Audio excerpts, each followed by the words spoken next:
Lorentz, who will be presenting today and later introduced more fully, is our president. And Carol Bouvet is a psychologist in Northampton, and she's a part of our outreach coordinator. There's Dan Grunwald, who is not here, and he captains our website and usually our technical setup. He does an extraordinary job on the website. The address is westmassyoung.org. That lists the upcoming lectures, and it also has past lectures, some transcripts, but also some audio. And today we have Megan Murphy right here, who's a documentary filmmaker, and she's volunteered to video today's presentation. Thank you, Megan. And that will be put on the website by Dan, so that can be enjoyed there. So with all these amazing pictures we're going to see. Oh, and Thayer Green, who's also a Jungian analyst, he's also on our board. He's not here this afternoon. And then Penny is an analyst she lives in South Deerfield. Penny Tarsic. She did that Tarsic, thank you. She did a fabulous presentation last month about dream animals. That was really extraordinary. Or I guess it was the month before, but anyway. So we have, we usually meet on Friday nights, and we're doing an experiment, and this day, Sunday, is different. So it's going to go for having it on a Sunday afternoon. So how many people are here to either of our lectures for the first time? Oh, great. Welcome. Great. Does having it on a Sunday, to any of you, does having it on a Sunday afternoon make a difference as opposed to a Friday? Wow. That's good to know. Yeah. That's good to know. We have a sense that we'd like to mix it up a little more, so it's not only on Friday night, so that's good to hear. And email. Yes, I have lots of helpers today coaching me. Afterwards, so we'll go from now until 4:30, which is longer than we usually do. Usually they're 2 hours, but feel free to use to take care of your bodily needs whenever you need them. This bathroom has been designated by Smith as a men's bathroom, so don't worry about that. Unless you want to, and then there's another bathroom over there, which is women's bathroom. It's just a little jog to the left and to the right. And there's water fountains out there too. So anyway, feel free, and there'll probably be a break at some point. And if you feel like you just like don't want to miss a single thing and you want a break, please let us know and catch Erica's eye. And we have email sign up here because we send out announcements, and then you can, Dan does a beautiful job, and then you can forward those to your friends to encourage people to come and also remind yourself. And so that sign up is there, but you can also sign up on our website. So please do that. Spread the word. Judy, could you ask if anyone's here from the flyers that we put out? Sure. Thank you. Yes. And we ask for a donation. I see the basket is nice and warmed up. Thank you very much. But if you can't make the $10 to $20, no worries. We use that to help get a tech person, and also sometimes we pay for the room, and also publicity and printing and our out-of-town speakers too. We give them an honorarium and sometimes travel expenses. So thank you for your donations. The flyers. Has anyone seen? We have this orangey brown pumpkin flyer. Did anybody find out about this flyer? That's the other one. That's a brochure. It's on the door. The flyer's on the door. Oh, this one? Yeah. Did anybody see this one? Was this helpful? We're trying to, you did? Okay, good. How many? We're trying to judge, how to get the word out. And how about How many? 5? 5. 1, 2, 3, 4, 5. Thank you.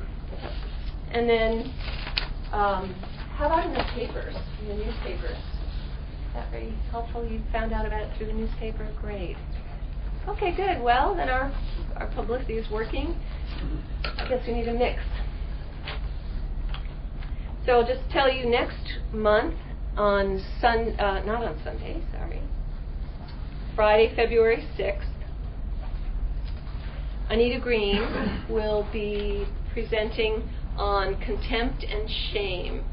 And just briefly what she says is that shame is the most toxic and most human of the emotions. And contempt and shame are two sides of the same bipolar emotional dynamic, whether one is on the giving or the receiving end. So Anita has a PhD, she's a Jungian analyst and a Rubenfeld synergist, and a graduate of the C.G. Jung Institute in New York, and she also teaches at the Jung Institute in Boston. So it's a gift to have Anita here, living here and in our community and making a presentation. So that will start at 7 in this room on February 6th. We do them on the first, except this one, we do them on the first Friday of the month. Anything else? Anything else I've forgotten? No? Okay, we're getting our business done. So Carol is going to introduce Erica.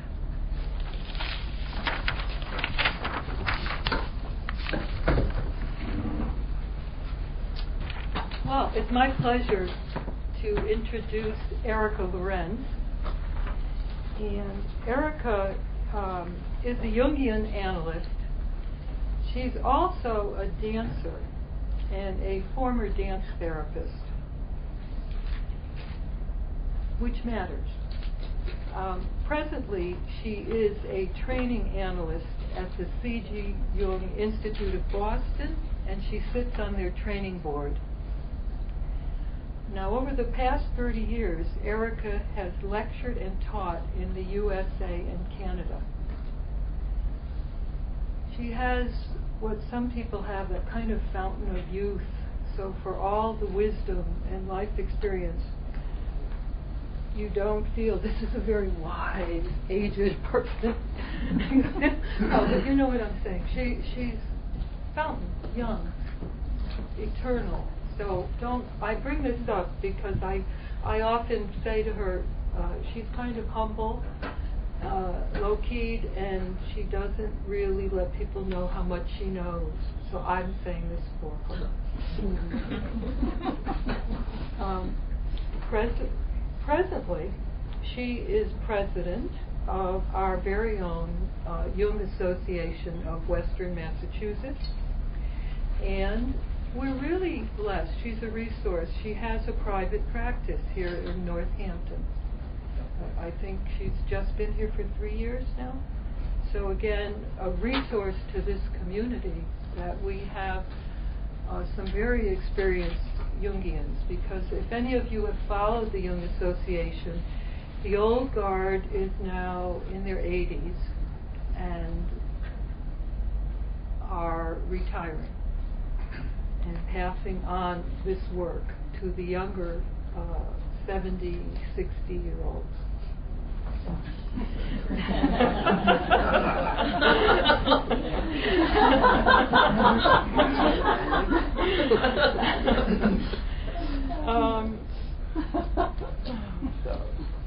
I actually encourage you to go to Erica's website. It's a beautiful website and speaks in a very deep and inspiring way about the philosophy of her practice. So, in my opinion, Erica is a resource to our community. And by the way, you all know in this audience there's a tremendous resource you know how much each of you do to contribute to the art, to the health, to the spirit of this unusual community we live in. And Erica fits in very well. She not only is very knowledgeable, she has a great deal of knowledge about that great body of Jung's work. And all those in the field who have followed him, and there have been many, I love Arnie Mindell, Estes, Pinko Estes, yeah. Marion Woodman, there's so many. Anyway, she also is a great resource for those of you who are interested in mythology. How about those of you who are interested in dream analysis? She, of course, has an enormous sand tray collection. If any of you have used the sand tray, very powerful medium. And she donated this immense collection to Springfield College's art therapy department, which is a very generous gift, and she has volunteered her time to teach the students how to use that medium. The one last thing I want to mention is that she, again, I said she's a dancer, and she studied dance therapy and authentic movement. She was a dance therapist. She studied authentic movement in 1975 with Janet Adler, if any of you do authentic movement. And I was at the Boston Institute 2 years ago, and she did a authentic movement workshop, and I can say it was the best experience I've had in that medium. Also, of course, she works with active imagination, and I hope we'll get her to do a workshop in the spring. So, I think today Erica brings us 2,000-year-old frescoes from Pompeii. And we have several people here who visited Pompeii recently, so I hope you'll share your experience with us. And the women's Dionysian rites at Pompeii. You know, I don't know if Erica knew, but those frescoes have inspired many dancers, Isadora Duncan being one. And we were thinking locally, because we're such a great community, that we might get a few people who are dancers to see if the frescoes would inspire them, and also develop our understanding of sacred sexuality. So again, all of this intertwines, and Erica, I thank you so much for all you bring.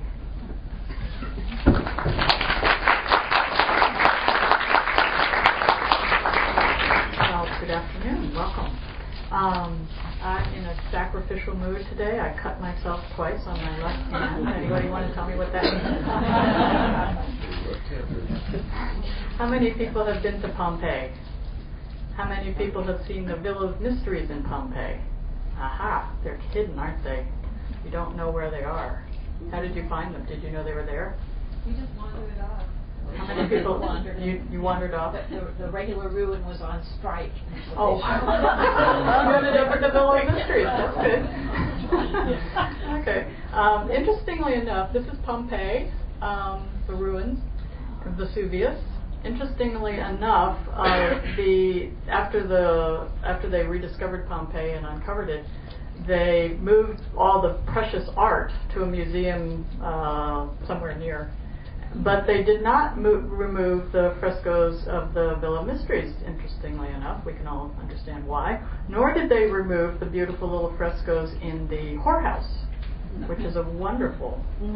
I actually have, I think the whorehouse is over there for you to look at. And just for your interest. And I brought back from Pompeii the slides that I'm going to show you, but also these wonderful plaques of the frescoes themselves that go over my bed. So those are where I'm at. Okay. My glasses. I also, this is one of my favorite bibliographies that I've made up, if you're interested. Most of them are spiritual autobiographies of modern people, because we have a lot of spiritual autobiographies of ancient and well-known Teresa of Avila, Buddhist, blah, blah, blah. But I've been very interested in modern people's spiritual journeys. And these are ones that I feel like are very earthy and grounded and very interesting. So most of them are that. Okay. What I'd like is I'd like a dialogue. I don't like to just stand up here and talk at you. So if you can't see the screen, I suggest you move over because there's a lot of detail I'm going to go into. So please feel free to raise your hand, make a comment, ask a question if you don't know what I'm talking about, because sometimes I don't. So we'll work together. So first we want to talk a little bit about initiation. What is initiation? It can happen randomly. It can happen by somebody suddenly losing their job, losing a loved one, having a child.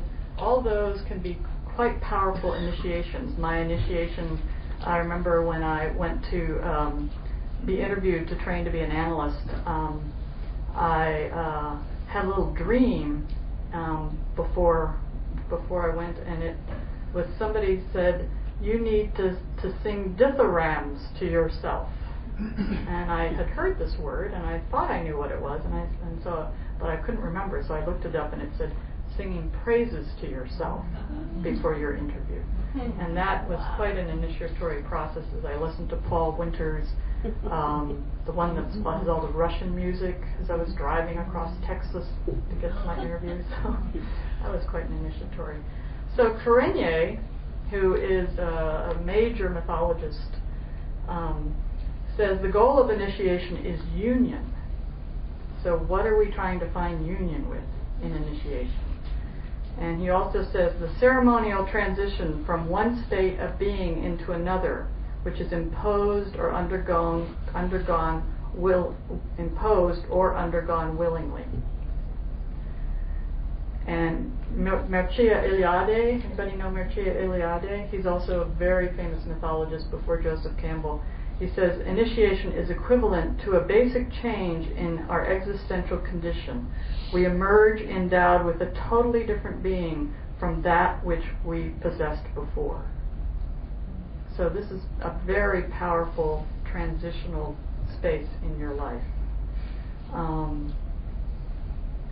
And Eliade also says the rite of passage is the rite of passage from the profane to the sacred, from the ephemeral and illusory to reality and eternity.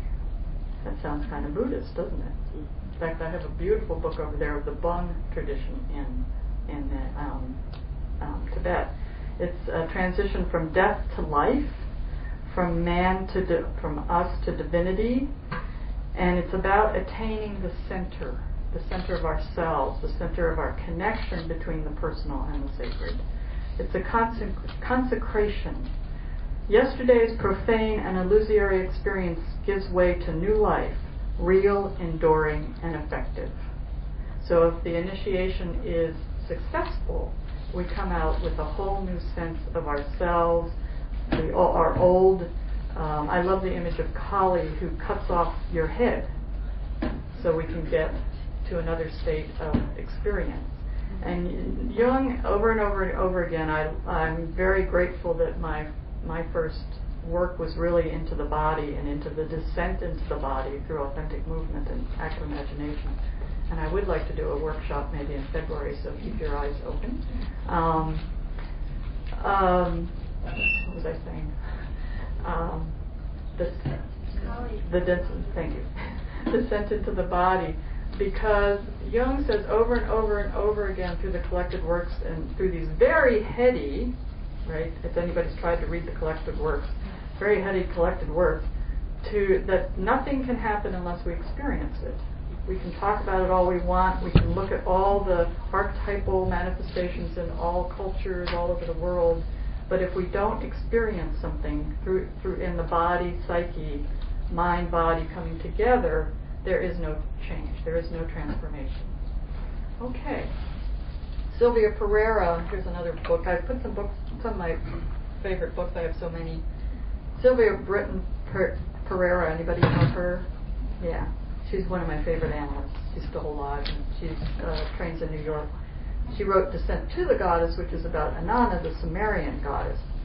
So she says, in Descent to the Goddess, that the initiation, and even though we're in this particular fresco's, Dionysus is one of the main characters. It's also about Ariadne, his spouse. So she's talking about, in this particular case, that our descent, and this is particularly important for us modern people who are very in our heads, in the left brain, who tend to move in a masculine patriarchal world, though that we hope that's changing. And that one of the main things, Jung did not, in the whole Red Book, his initiation through the entire Red Book, he never ascended. His journey was always to descend. And he felt, I mean, he didn't do that on purpose, it just happened. But from that, what he realized and what he saw in dream after dream after dream of clients was that in our culture, we need to descend into the underworld, into the unconscious, into the body, into the sensuous, into the underworld reality, into the goddess. Pereira says to me, the initiation is to meet the goddess in her primal reality. This inner connection is an initiation essential for most modern people in the Western world. Without it, we are not whole. The process requires both sacrifice of our identity as spiritual people of the patriarchy and a descent into the spirit of the goddess, because so much of the power and passion of the feminine has been dormant in the underworld, in exile for 5,000 years. Will you just read that one more time? Yeah. I know, these quotes, they just go by fast, don't they? So, the initiation is to meet the goddess in her primal reality. This is on page 7 if anybody wants to look it up. This inner connection is an initiation essential for most modern people in the Western world. Without it, we are not whole. The process requires both the sacrifice of our identity as spiritual people of the patriarchy and a descent into the spirit of the goddess, because so much of the power and passion of the feminine has been dormant in the underworld, in exile for thousands of years. Okay.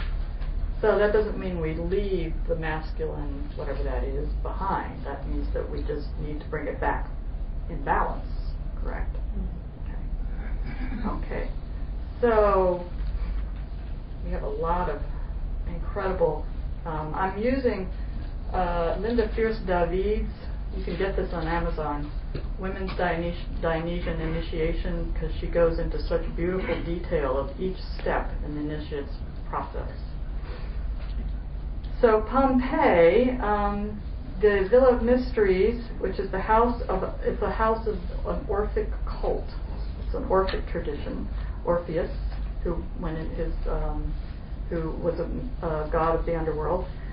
And they initiated aristocratic women from 31 BC to 14 AD.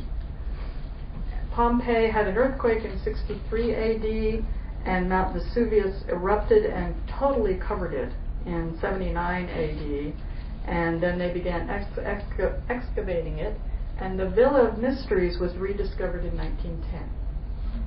And the interesting thing about the Villa of Mysteries is there's this room that you will see where the frescoes are was barely touched by Mount Vesuvius, as well as a few other things. But if you go to Pompeii, they have actually created statues on the ground of people that are in agony because they're suddenly being killed by the ash of the volcano. So it's quite a powerful place to be. And way back in a corner, and I think, though I may be wrong, that may be the Villa of Mysteries. I'm not sure. I don't know quite where it is on the map. But it's actually been refurbished. A lot of the rooms have been redone as opposed to a lot of the other ruins. So it's very interesting. So the Villa of Mysteries, you'll see there is one part of the Villa of Mysteries, the frescoes that did get damaged, which is the inner sanctum where Dionysus and Ariadne are, which I think is very interesting. You cannot see them. So I think that fits in with the initiation that we're talking about. Okay, let me go to. So let's talk. Here. This is the first slide, but let's talk a little bit about Dionysus and Ariadne, because they're the main god. They're the god and goddess union that we're moving towards. So Dionysus is a very, very old god. He comes from many different places in the Middle East, and eventually is in the Orphic tradition. Is the one we're talking about. He's the ruler of the dead and souls. He is the son of Zeus and Persephone. No, I'm sorry. That's not quite right. I'll get to that. Okay. In the Delphic oracles, in the Temple of Delphi, it was originally Dionysian, and then it was taken over by Apollo in the mythology. But then it became that they became in balance, and Apollo is the sun, the light of the sun, the powerful light of consciousness, and which contains and works with the Dionysian energy, which is the light of winter. Apollo is the light of summer, the bright, and you can imagine in Italy and the Middle East that sun, versus the winter sun. So now is the perfect time to talk about the Dionysian descent. Okay, so and there are a number of different traditions. These mythologies move around depending on the area and stuff about who begat who and who did what and all these things. So so he is the huntsman, and he hunted wild creatures. He is about madness and delivers us from delusion. He dismembers and we are reborn. He's a typical savior god, and of course Christ is a descendant of all these savior gods that happened before. Okay, so in the Orphic tradition, actually, he is the son of Zeus in the form of a snake and Persephone. There are other things. And the Titans, Hera, who's always jealous, of course, of Zeus, has the Titans, who are the first beings before us, the first beings who are sort of monstrous and very primal, tore him apart, and he shapeshifts from a kid to a deer to a bull, and they tear him apart and they eat him. And Athena saves his heart. Good old Athena. She's always there saving somebody. And Zeus kills the Titans with a lightning bolt, and they become ashes, and we come from the ashes of the Titans. So we have the spark of Dionysus in us, because we have that piece from the Titans, which is the primal energy, and then the spark of the dark midnight sun, the divine energy. And Zeus is hidden in, Zeus hides Dionysus in his thigh, and then he delivers him from his thigh, and he puts him in Semele, a god. She's part goddess, part human, so she's a human divine figure, and she births him. He puts it first. He's in Zeus's thigh, and then Semele takes him and gives him and births him. So Semele. Okay. So let's see. So Otto says Dionysus is the divine being, basic nature, is madness, and inherent in the world itself, not deranged, not a disease. That's the kind of madness we're talking about, the passion, the fire, the inner fire. Dionysus is companion to his most perfect health. Life, when it overflows and goes mad in its most profoundest passion, is intensely associated with death. It is life. And if we think of Vesuvius, that's an image of life gone to its extreme fiery nature, its passion. He's the creative principle, and He shines from the depth. He's the unexpected. He overtakes us. He's a little bit like Hermes. Hermes is more the trickster. Dionysus is more of a grob figure. But they both are very irrational and erratic, and you never know when you're going to get hit by Dionysus. Eventually he wasn't originally, but eventually he did become god of the wine. And the wine is that blood, that representation of the blood in us. He's the shuddering. He's the irrational emotional events that well up. He's a light from the earth, and his heart is always alive. Athena saves his heart, remember? And renewal always comes. So we want to get, as a culture that's very sort of shut down, even particularly here in New England. I lived in Texas for 25 years, and I love the sort of primal, just kind of chaotic, wonderful energy in Texas.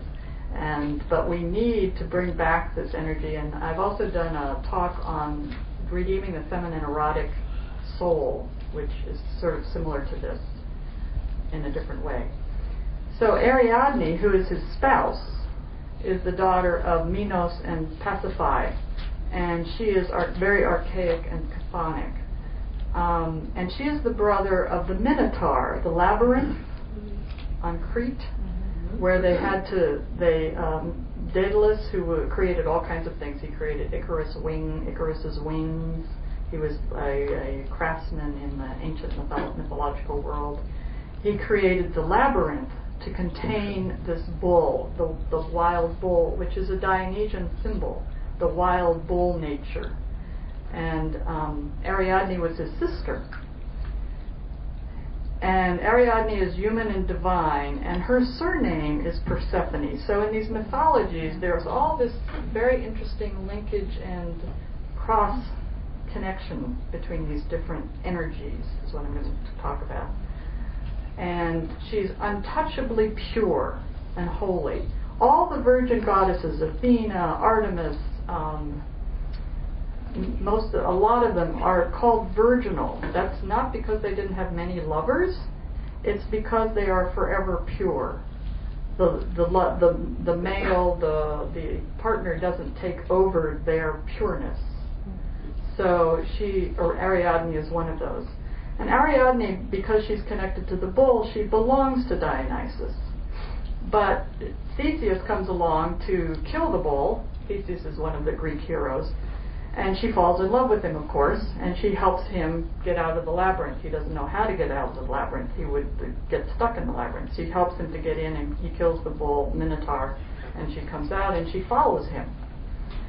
And he deserts her because he's in love with someone else. He deserts her on the island of Naxos when she is sleeping. And so she wakes up and she's in despair and despondent and wants to kill herself. And Dionysus comes out of the sea, and he consummates his marriage with Ariadne. And Ariadne, she wants to die, so she thinks that Dionysus is the god of death, which he is. And so she thinks that she's dying, but in that union, she is resurrected. So there's all this dying and resurrection that is in every initiation in the world. That's a major piece of it. Yes? Interesting that when the Greeks went to Egypt and they interpreted their different religion according to their religious mores, they called Osiris Dionysus. Yeah, there are all these links. I mean, they're archetypal. This is the archetype, right? Because the same energies come up in different forms. Yeah, good. Okay. So she's resurrected by the Hieros Gamos. And Ariadne is very clearly visible. And Ariadne, in her despair, has lost contact with the light in the earth. The light in the earth. That's a key to this initiation. And the creative fire of our emotions. And she has repressed her soul. So, and when Dionysus comes from the sea, he's the light of the underworld, he's the light of the sea, he changes from a bull to a wine god on Naxos. So that's when he becomes a wine god. Okay, let's go to the frescoes.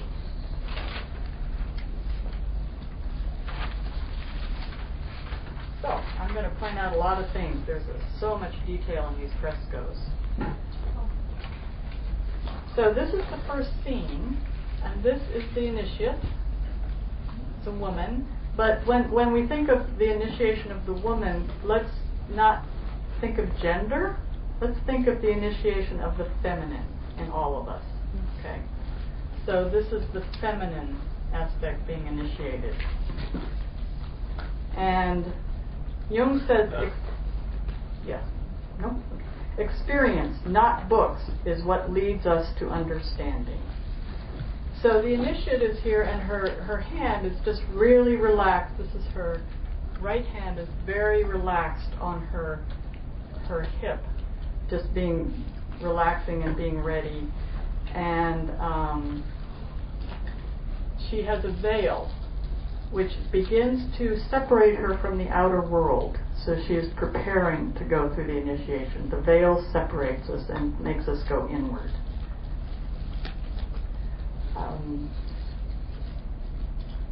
She is crowned with myrtle. Well, over here she's crowned with myrtle. Sorry. Wait. Okay. She is dressed as a Roman matron, and here the little boy, who in some other understanding of the initiation, somebody thought the little boy is the one who's being initiated. He has the boots of Dionysus, and he's reading the rites. He's reading the initiation rites. And he's very anxious. He's very anxiously reading them. And this is the priestess who's going to oversee the initiation. She's holding the scroll of the rites in her hand.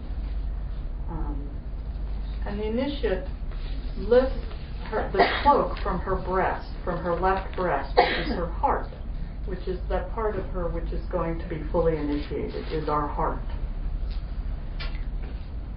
And she does not speak.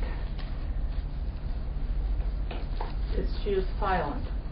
The initiation is not about words, it's about silence. And then we move along, this is the beginning, this is the initiate now, with a wine-colored drape. She looks pregnant. She's beginning to look pregnant, which is what an initiation is. We become pregnant with the god or the goddess. And she has the crown of myrtle, which is has to do with Dionysus.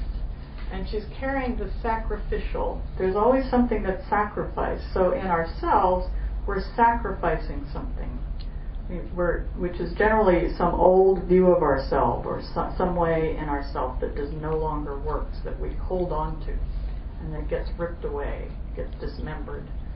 And these are the honey cakes, which are the sacrificial food.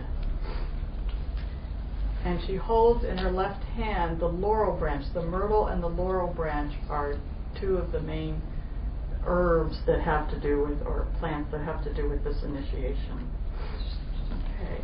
Now, in some versions of initiation, there's a snake that they actually put through the clothing of the initiate as a symbolic gesture of the primal energy that comes through.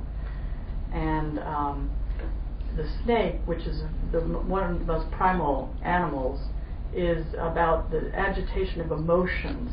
So when we step into a place of initiation, begin to step towards a place of deep, deep transformation and change, we often get agitated. We often get anxious.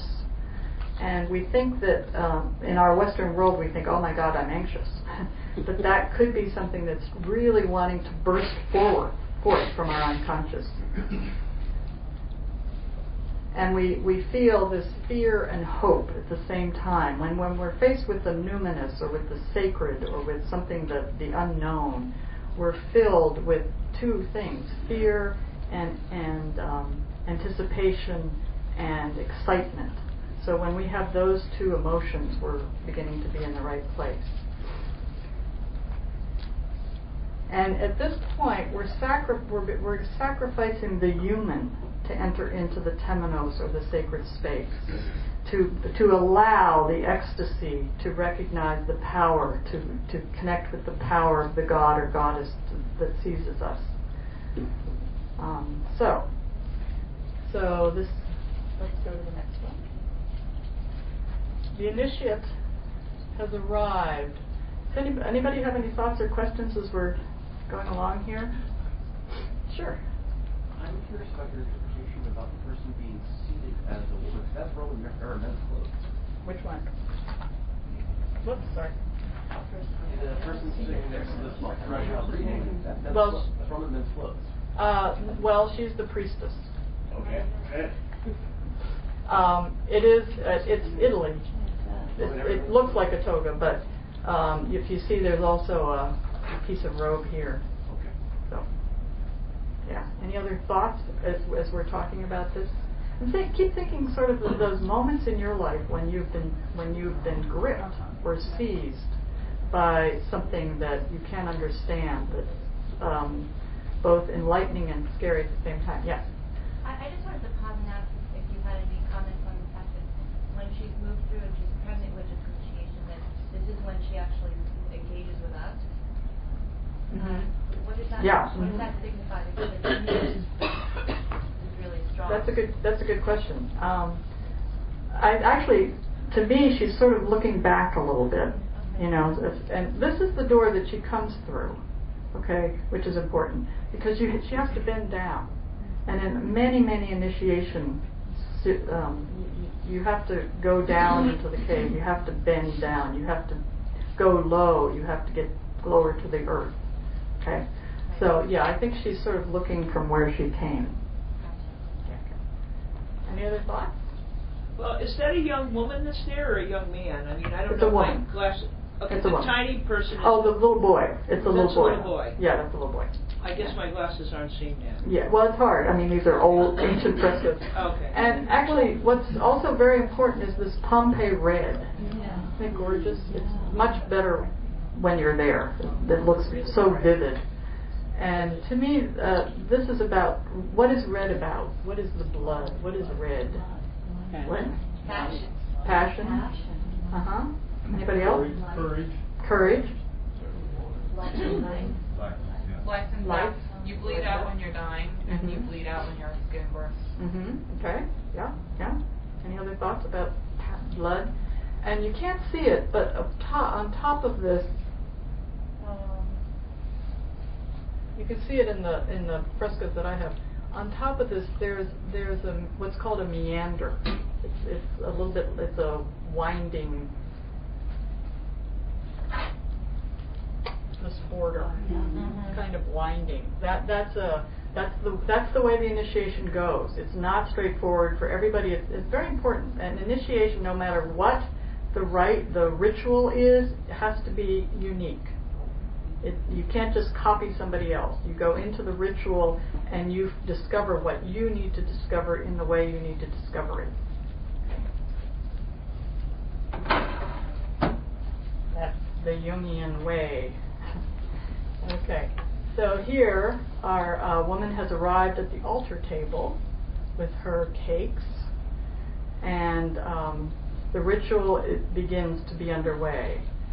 The priestess, this is a priestess that's overseeing this particular step, is elevated on this block, so she's higher now. She also has the crown of myrtle right there.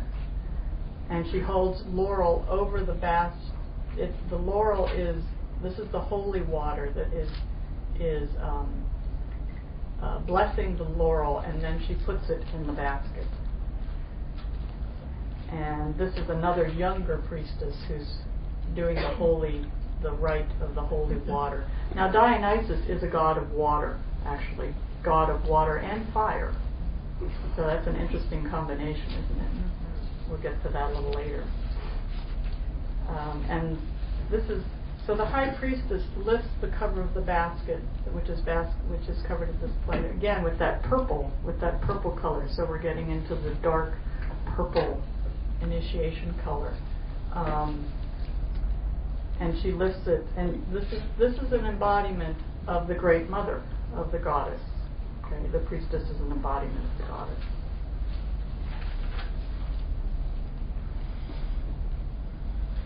And the snake that we mentioned before, of course, is also the light hidden in the Great Mother, the light hidden in nature. That's what we're looking for, is the light hidden, not the solar light, not the light of the celestial light. We're looking for the light in the earth. We're looking for, the alchemists would call it the natura scintillae, the light in the darkness, those sparks that come out of the unconscious that startle us and illuminate us. Yes? I'm just wondering, like, I know pigments fade over time. Was that purple originally a different kind of purple? Like, or is it, like, was it that orchid color? Well, I can't tell you that because I wasn't there, but I imagine the whole thing has faded over time. But it was definitely purple, yeah, because that's an important color. That would be sending your kid to college where it was cost us that road. Yeah. Mm-hmm. Yeah, that's a good point. It's also a color of royalty in most mythology. Yeah. In the West. Okay. Yeah, in the West. Yeah. Go ahead. Things were more blue in the past fresco, and now they're more purple. Is that? Well, I think this is purple, but it's been. That's just time fading. Yeah, I think that's time. Yeah. You're moving forward. Things are deepening. Right. True. Okay. So the cake, which is edible,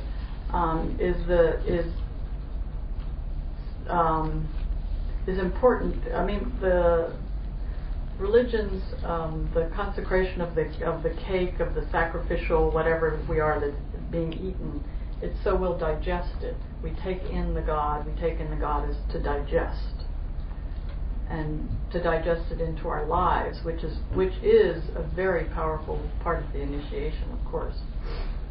Okay. So the thing that we have to remember in these initiations is it's a very slow process.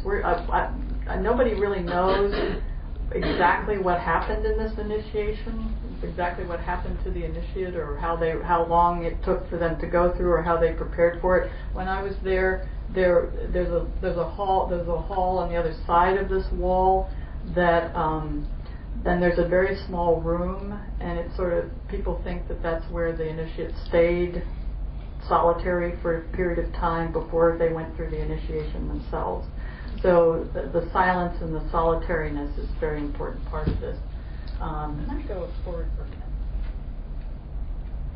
This is actually a very important picture, because this gives us an image of, as she's progressing, the back, of course, which is the inner sanctum, and you can see where Ariadne and Dionysus got smushed by the earthquake, or by the Vesuvius.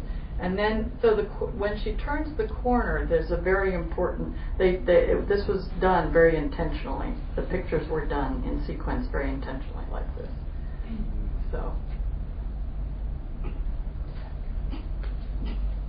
okay,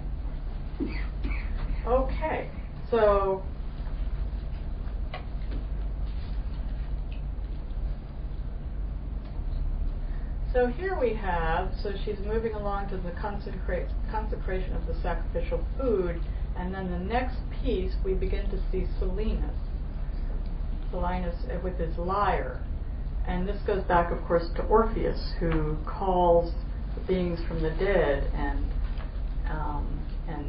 music is the music of the spheres, Pythagoras, and the music of our unconscious and the emotion. And so Silenus is the good shepherd. He's the teacher of Dionysus. He's a later version of Pan, who is the nature god.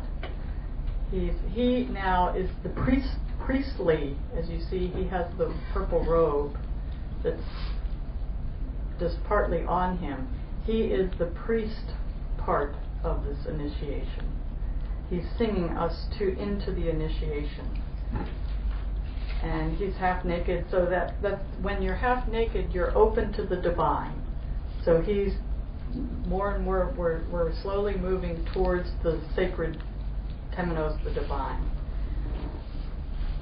And he's originally a fountain spirit with wisdom. He's a mediator, And he's the feminine. He's a very feminine aspect. If you see, he's not muscular. He's very soft. He sort of has this nice big belly. He sort of reminds me of the Buddha. What is it? The Buddha who has the big belly. Who has the. Thank you. Yeah. So he's that kind of a figure. He's a connection between the masculine and the feminine in these rituals. And he is connected to the medicine man, and he's the readiness to receive, and he's the embodiment of the Tao. I'm going to read you a little piece of the Tao here. This is the 35th verse of the Tao Te Ching, Richard Wilhelm, and it's called The Life of Love. Whoever holds fast the great archetype, to him the world comes. It comes and is not wounded, in peace, in equality, and in bliss, music and enticement.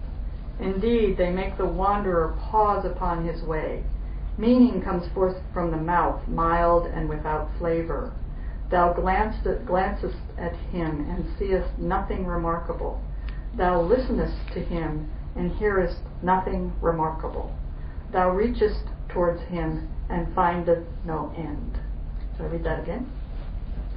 Whoever holds fast the great archetype, to him the world comes. It comes and is not wounded, in peace, in equality, and in bliss. Music and enticement. Indeed, they make the wanderer pause upon his way. Meaning comes forth from the mouth, mild and without flavor. Thou glancest at him and seest nothing remarkable. Thou listenest to him and hearest nothing remarkable. Thou reachest toward him and findest no end. So what does that conjure up for people? What does that say? Yes? Water. Water? Okay. Yeah. Regarding water. Okay. Eternal. Eternal water. Isn't it interesting that as we begin to go into the right, we begin to discover nothing remarkable? Nothing. Yeah. No, emptiness. Emptiness. Buddhism. Right. That's the biggest, the most deepest mystery, isn't it? The nothingness, the emptiness, which is the place we most fear, which is the death. Yeah. Emptiness of self. What? Emptiness of self. Emptiness of self. Right. Yeah. Anything else? Yeah. Peace. Peace? Uh-huh. Okay. And that music guides the way. The music, yes. Not necessarily words. It comes from the mouth, but it's not about thinking and words. And the lyre. So maybe the mundane and the divine as one piece. Yeah.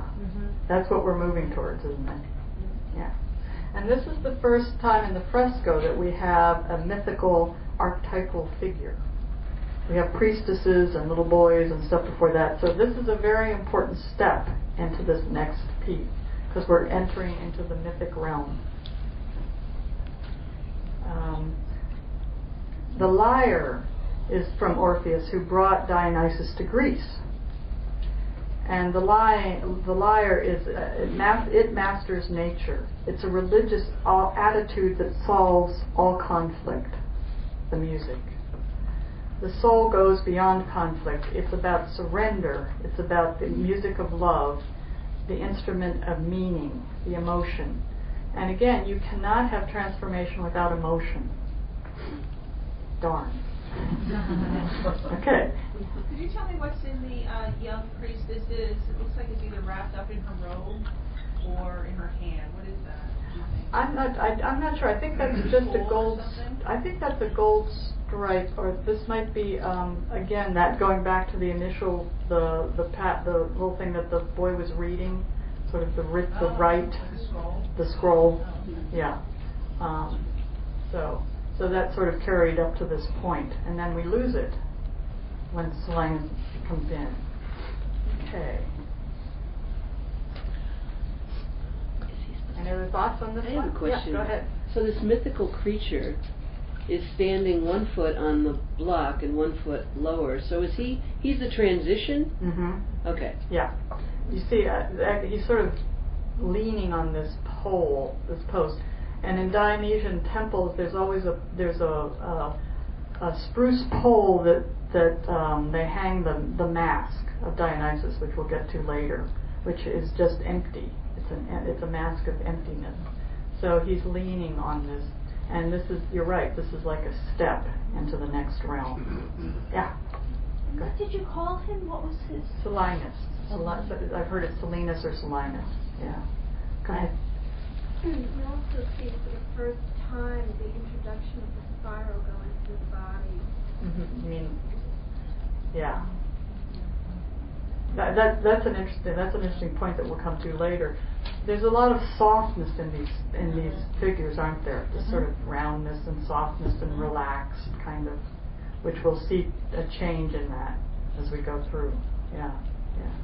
I just wanted to ask about that. The earlier painting where there was the pregnancy and being pregnant with the god or the goddess and the agitation point, and how if you could say a few words about what that experience is like For us? Yeah, for us. Well, I think anytime we move towards something in ourselves that we don't want to see, or a change that of an old pattern that doesn't work anymore, and we're caught in the middle before we can shift, I think there's tremendous agitation, depression. Jung spoke of depression as a abaissement du mental, which means the consciousness is going down into the unconscious, so the energy, the libido is not for the outer world. So when we talk about somebody who's in a depression, they may be just needing to really be in the inner world. Now, if it's a chronic depression that goes on and on and on, they're stuck, obviously. But in the West, we see depression as a disease, right? But it's not necessarily a disease. It can be energy that's just gestating.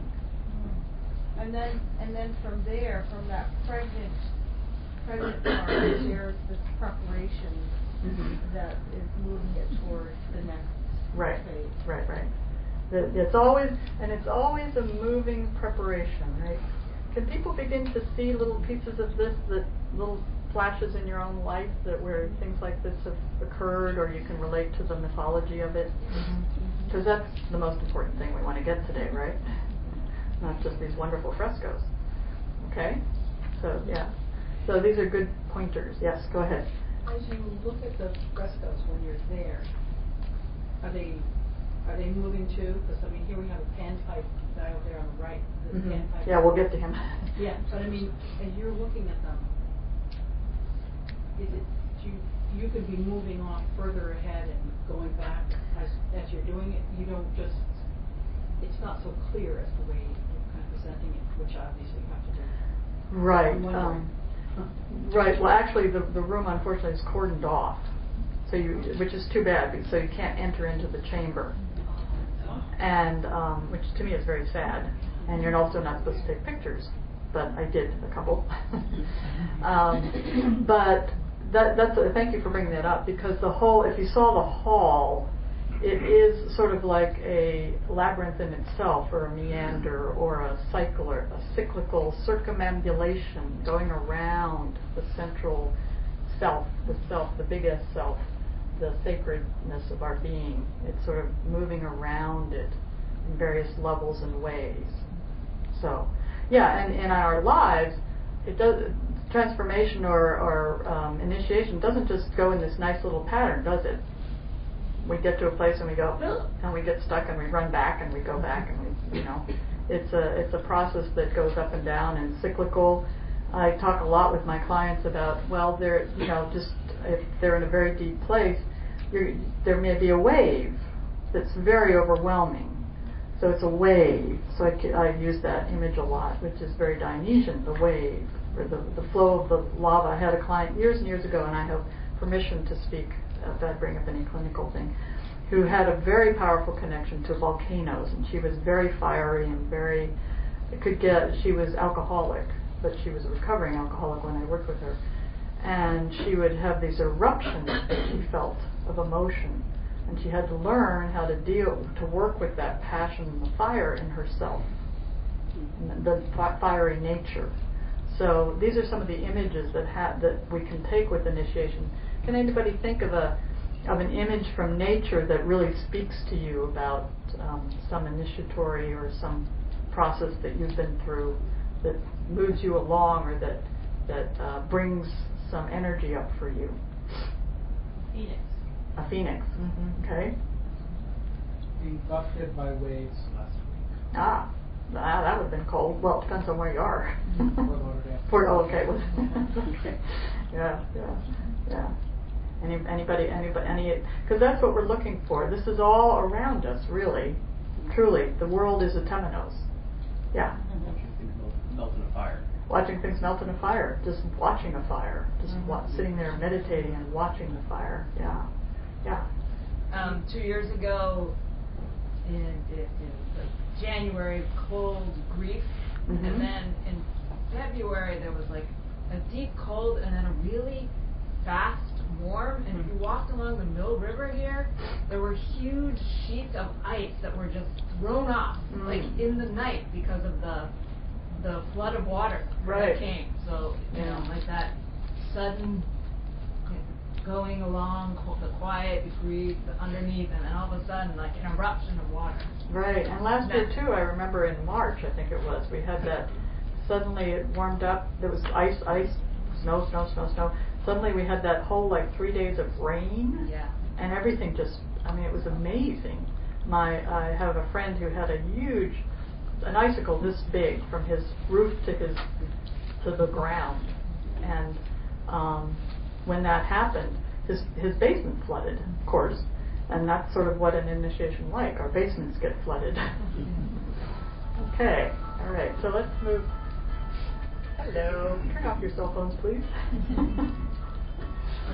Okay. So this is unfortunately this slide doesn't clearly show the Salinas, and then these are the children. This is what we become. This is what we need to become as we move through the initiation.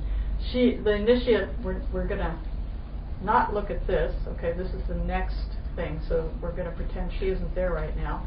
We're just going to look at the Salinas, which is over here, and these fawns. And this is a goat. Where's his head? He's looking out at us. There's a goat. One is feeding, and then there's another one in here. So right here. He's looking out right at us. And he's playing the pipes, and he's feeding the goat. And this is the place that we regress to. We get back to the childhood, the child place. We have to be as children to enter the kingdom of heaven. We have to allow that natural innocence, that curiosity, that freshness, that vulnerability to be there in order for us to stop thinking about it and get into it. I'm also guessing animal nature because it's not human anymore. Right, exactly. The animal nature, which is our animal body. I talk a lot about the animal body.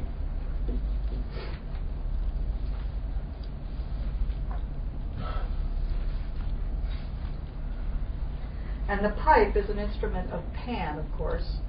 And let's see the poem.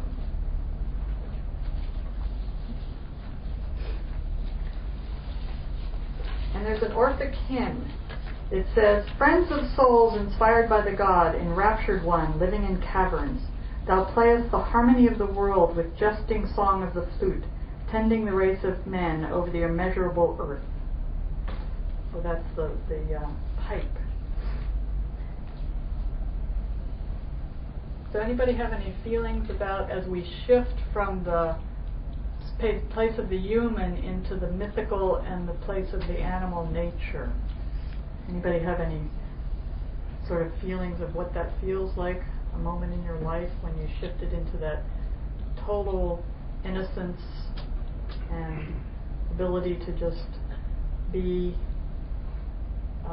childlike? Like, it feels to me like almost total ecstasy, because you've got the music is playing, it could be going faster and faster. You've got the animals there are animal nature, and so you're into the subconscious, you're into the body. So what's next? But this is a very quiet scene, isn't it?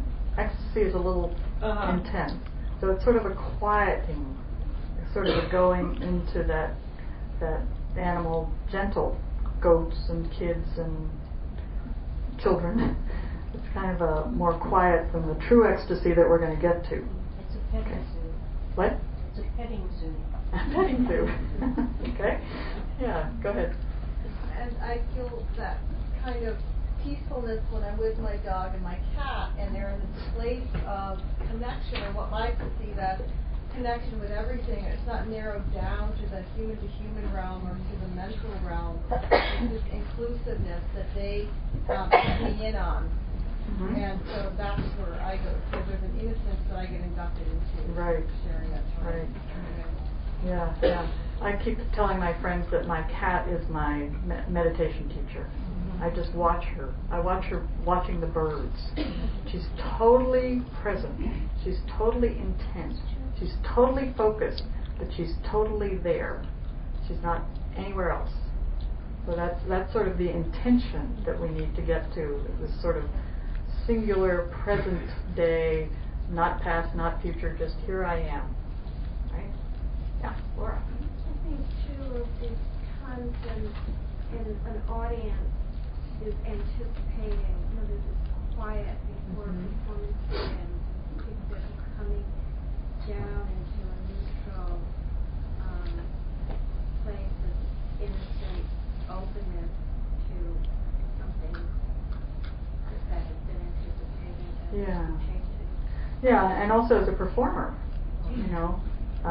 there's this energy that starts to happen, but you get this real focused place.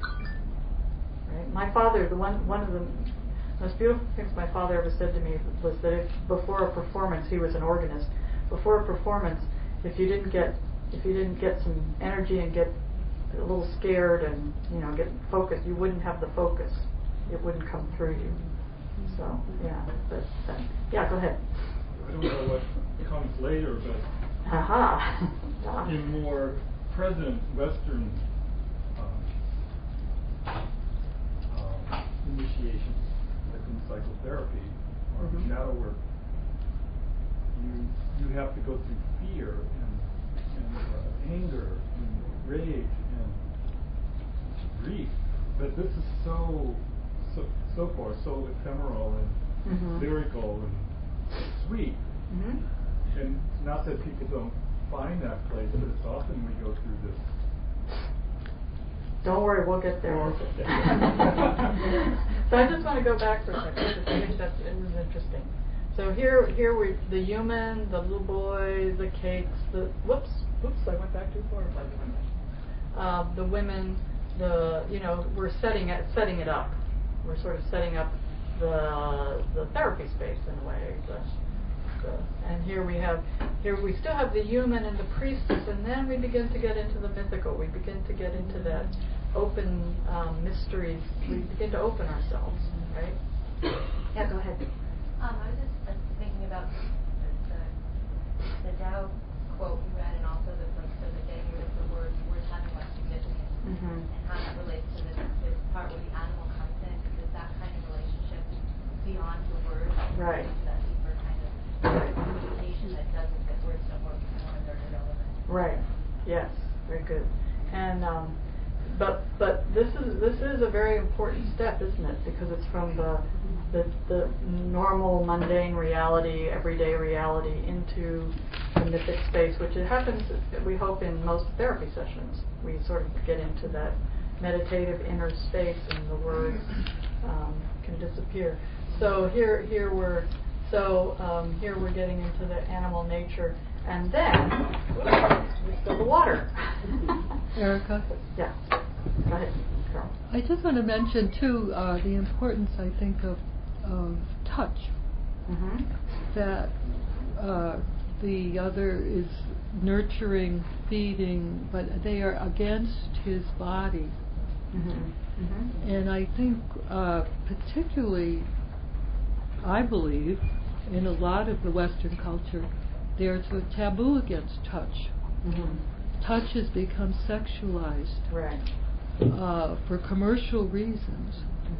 So again, I don't think, and I'm working in therapy with people, many therapies prohibit touch, physical closeness now in the West, and how to restore the nurturing, innocent, healing aspects of touch, I think, is an interesting theme. Yeah, I think that is important, but I don't think it. Yes, and touch is very important, and it also. I don't think they would have a problem with it. No. I mean, in their time, that's the natural thing there, and I just want to say there is. That's natural right there. And I think talking about touch, but also talking about touching your own, not literally necessarily, but possibly literally, of touching your own body, of coming into your own body and listening, whatever that is. And I think the clothing speaks something of the openness and the closedness and the veiledness and the dressed and the undressed and the animal body, yeah. So when I did authentic movement for years and years and years, I remember one time I was very ill actually, and I went for a 5-day retreat, and Janet said, "Are you sure you should be here?" And I said, "This is exactly where I should be." And I curled up, not in the middle of the room, but sort of in the middle of the room of 18 movers. Nobody touched me for 5 days. Everybody had their eyes closed pretty much. Nobody touched me for 5 days. And I felt the most healing sleep. And what I felt was that I was in a burrow. I was held in a burrow under the ground. And all I was curled up on the floor, resting and sleeping and resting and sleeping. And I came out of that in a lot of ways having turned a corner in walking pneumonia is what I had. So, and at one point, everybody was sort of on the floor. I had my eyes closed, so I didn't know what was happening. And Janet witnessed the whole group, and she said, "It feels like everyone is in the underworld." It was one of the most powerful experiences of my life. I didn't move once, but I was all curled up in a burrow. So there are many ways. Yes, I agree that touch is important, and there were all kinds of ways of feeling that containment or that burrowedness or that cloth or various things. Yes, so the body is what we're talking about. Okay. Let's see. Where am I?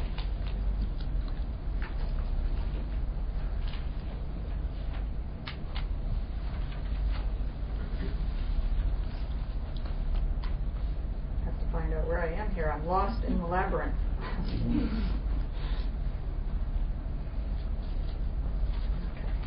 Down here somewhere.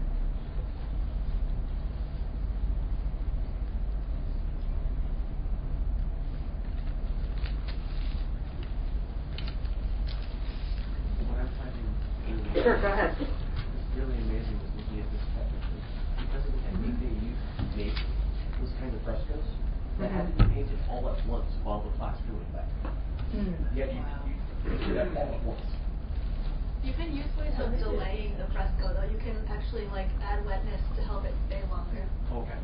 Okay, good. Yeah.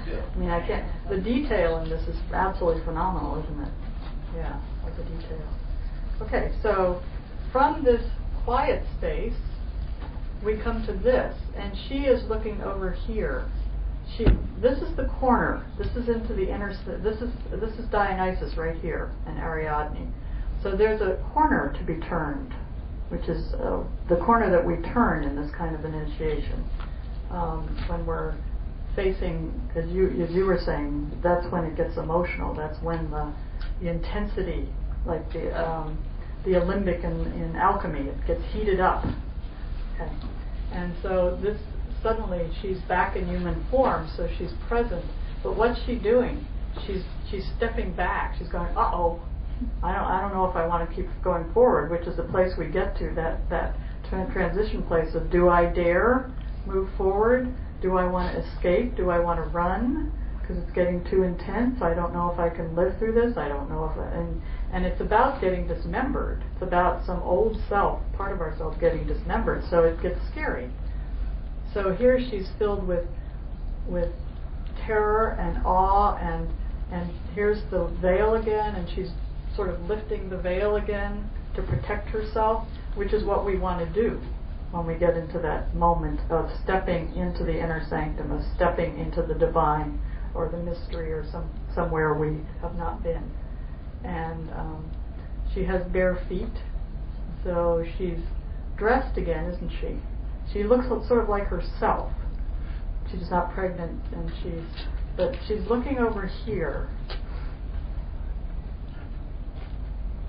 And this is also, the cloak is dark here. Remember in the beginning it was a white cloak or a light colored cloak. Here it's dark. And this is about the death. This is about stepping into one's death, one's symbolic death, one's change. And Solinus over here, what do you think his expression is? What's he look like? He's looking at her. What's your fantasy of what he's thinking, seeing? Inquisitive? Mm-hmm. Okay. Yeah. Been there, done that. Yeah. Oh, he knows. no. He knows. He's the wise one. He's been through this. Okay. Okay. Kind of daring. Are you sure? Are you really ready? Do you really want to come? Challenge. Yeah. Yeah. Like, is she going to do it? Is she ready? And Also, the little threatening thing, like, he can devour her. Well, he's What's yeah. he holding? Well, we'll get there. So he's kind of stern, isn't he? He doesn't have this wire. He's not all relaxed. He's like, okay, this is it. This is it. Challenge. Harsh. The challenge. The harshness. Yeah, there's a wisdom. He knows. There's a wisdom, but a sternness. And he's holding a silver receptacle that has wine in it, which is the cup of Dionysus. Where else do we see the cup of wine? The old, yeah. Okay. Just want to say her body before that. Somebody else mentioned the spiral earlier. The body is spiraling. Mm-hmm. It's like it's like you wind up all the energy. Yeah. Before the motion. Release it. Yeah. Yeah. Good. Yeah. So he's holding up the cup of Dionysus, which is where we're going, and the little fawn is looking in it, they're looking in it, and they're seeing the reflection of Dionysus. They're seeing the god, and they're going, whoa, wow, and this is the mask of Dionysus. So what's that mask look like? Scary. Yeah. There's Boscus on it. The what? The beard. With the beard, Yeah, it's a little hard to see it. Dionysus was also associated with theater. And those theater masters like one of the symbols. And when the Dionysus was celebrated, it was very intense. It was celebrated by women, and there were these orgiastic dancing and torches, and through the streets, and ecstatic dancing and tearing of clothes, and it was opening up the Bacchanalia, the Mardi Gras. These are all related to this whole Dionysian piece. And Nietzsche was fascinated with Dionysus because he saw around him a false morality of the Victorian age that he felt was really stifling, and you could not be the Superman is about the self. It's about being truly who we are. So Nietzsche was a little confused about Dionysus, and about his own process, but he didn't have anybody to help him, so I have a lot of empathy for him. He was very interested in Dionysus and the ecstasy and the abundance and the voluptuousness and the sexuality. And we tend in the West to devote Dionysus to madness and sexuality, but he's much more than that. He's the essence of life. He's the essence of well, he's the darkness, but the light in the darkness. Isn't that a wonderful mix, a conundrum, a paradox? The light in the darkness, which is what we have trouble seeing. But that's what stars are. Yeah, exactly. The natura, the Centelli Natura. Okay. So this is the moment. This is the moment of the Epiphany, when she's about to step across into a trance, across into another space, across into. We've all been in a place of ecstasy or trance or otherworldliness where time disappears, where we understand something on a whole new level. That's what we're trying to get to. That we don't understand it just through our normal senses, that we understand it on a transcendent level. We can look at something and go, oh, that's what this is. That's what this emotion is. That's what this change is. Okay. And, yeah, he has this probing look, doesn't he? Okay. So this is a reawakening of the divine. The self appears as a spiritual reality which must be met with the highest consciousness. Okay. So she's stepping back. So the question is she going to step over? And this was apparently somewhere in this room there is a little door that she could, and she's almost stepping off towards us, like she wants to run away. Okay. So Linda Pierce David said at this point, she said, while I thought back over this scene, I gave a little rein to my fantasy. I imagined that the initiate really had to make a leap at this moment of the initiation, just as it represented in the fresco, forward out of the chamber and downward. It occurred to me that around the front of the Villa of Mysteries runs a vaulted cellarway, the so-called cryptoportico. It is 95 meters, about 100 yards, long, dark, and approachable from the north by a very narrow, steep staircase. On the south side, an almost equally narrow staircase leads up. The cellar has also always been considered to have been a storeroom, but there was no sign of any such thing found in it.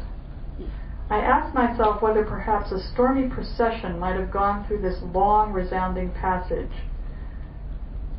So that might have been where the initiate goes in the actual ritual deep into the cellar to meet the god and the goddess.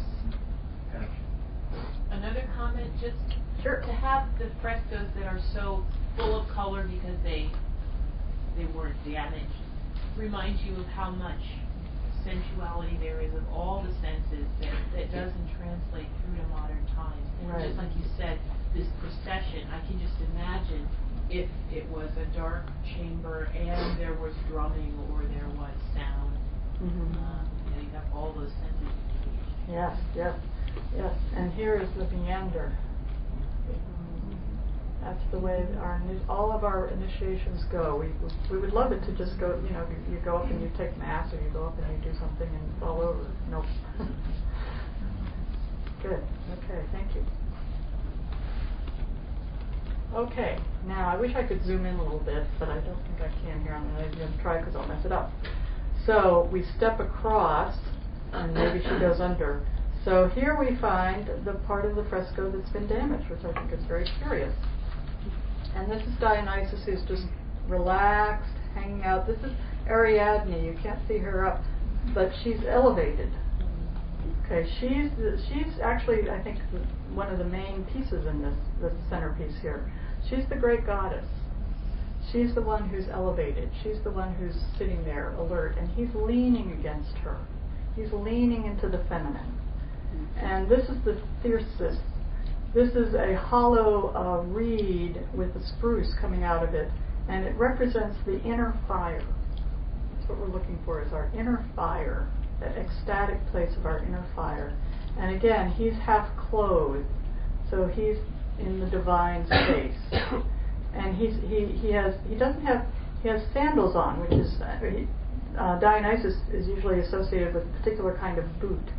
But in this place, in this fresco, he has just sandals on, which speaks to that, and he only has one sandal on, which speaks to the earthiness, his earthiness.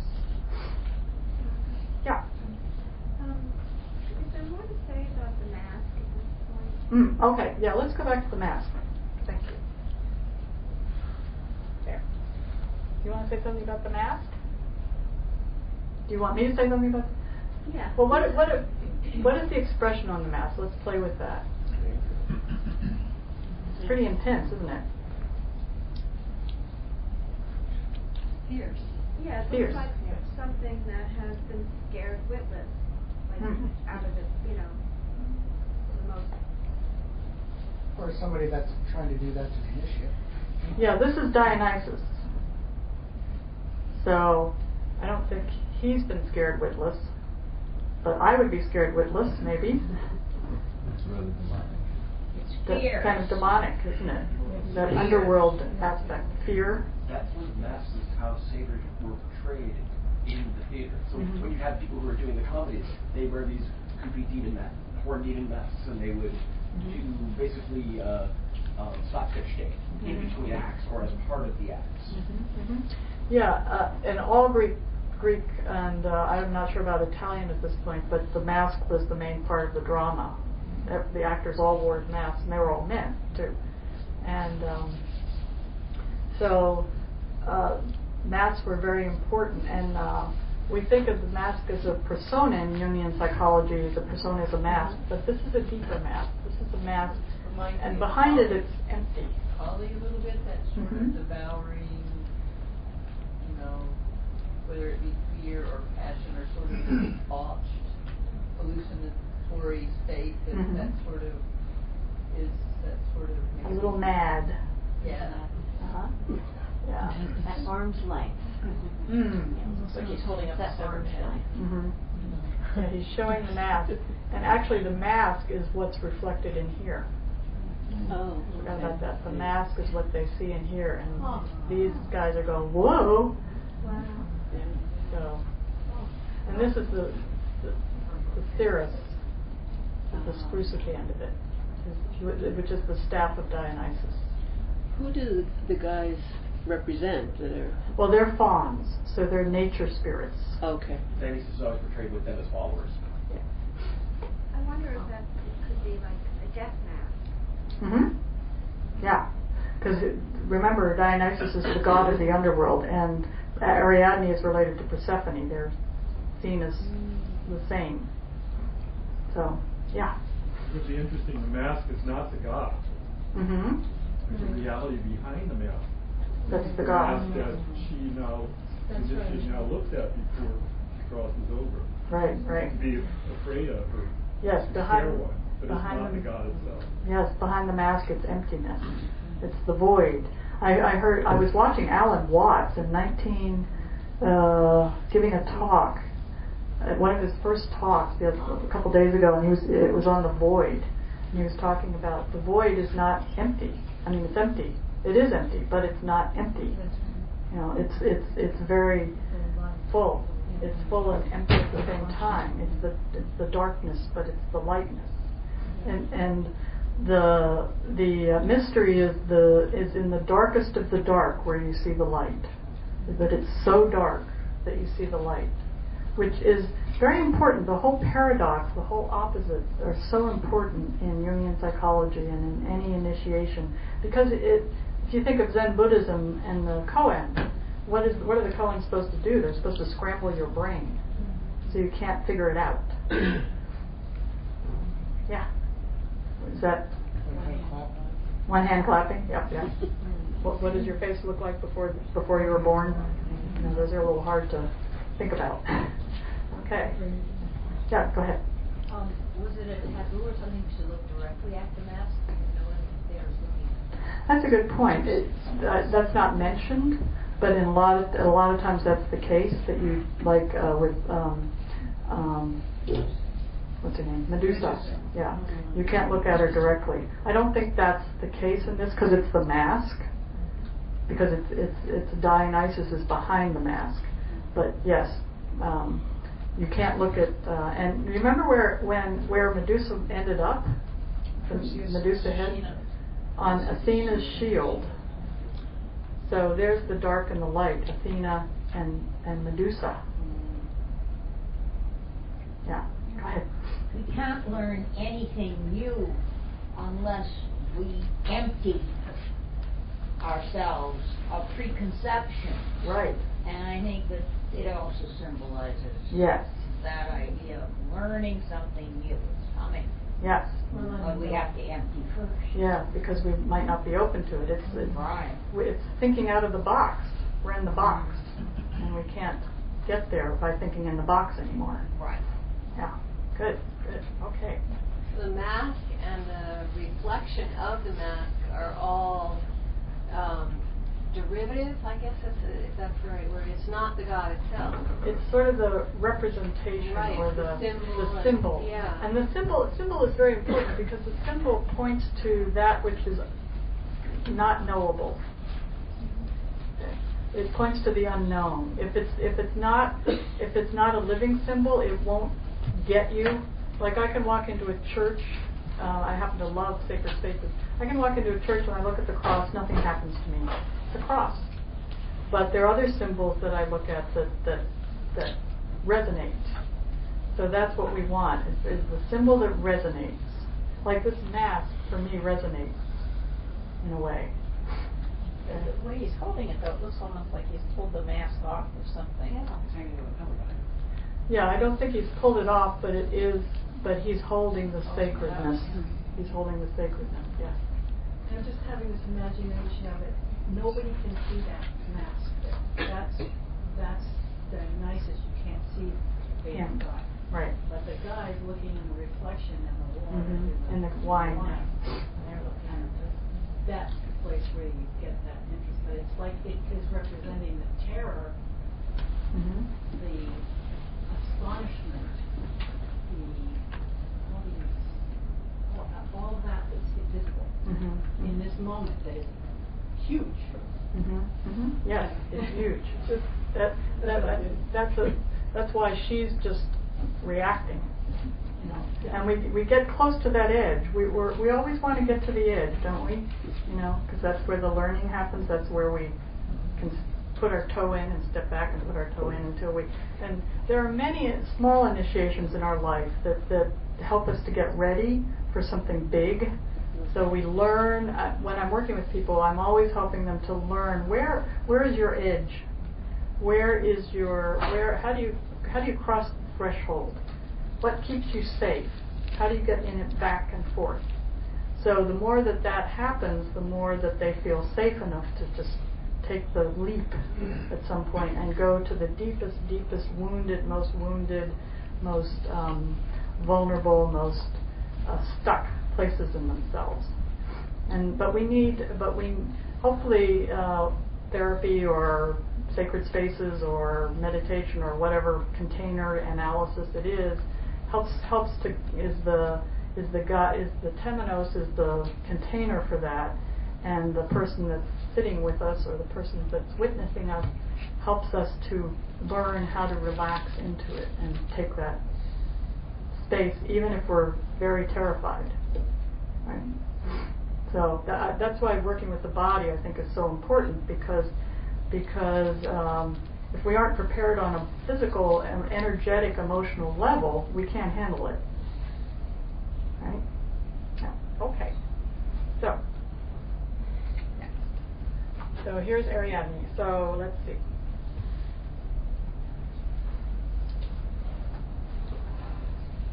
So here the Ariadne. So the initiate is wandering somewhere in the underworld, which is what this symbolizes.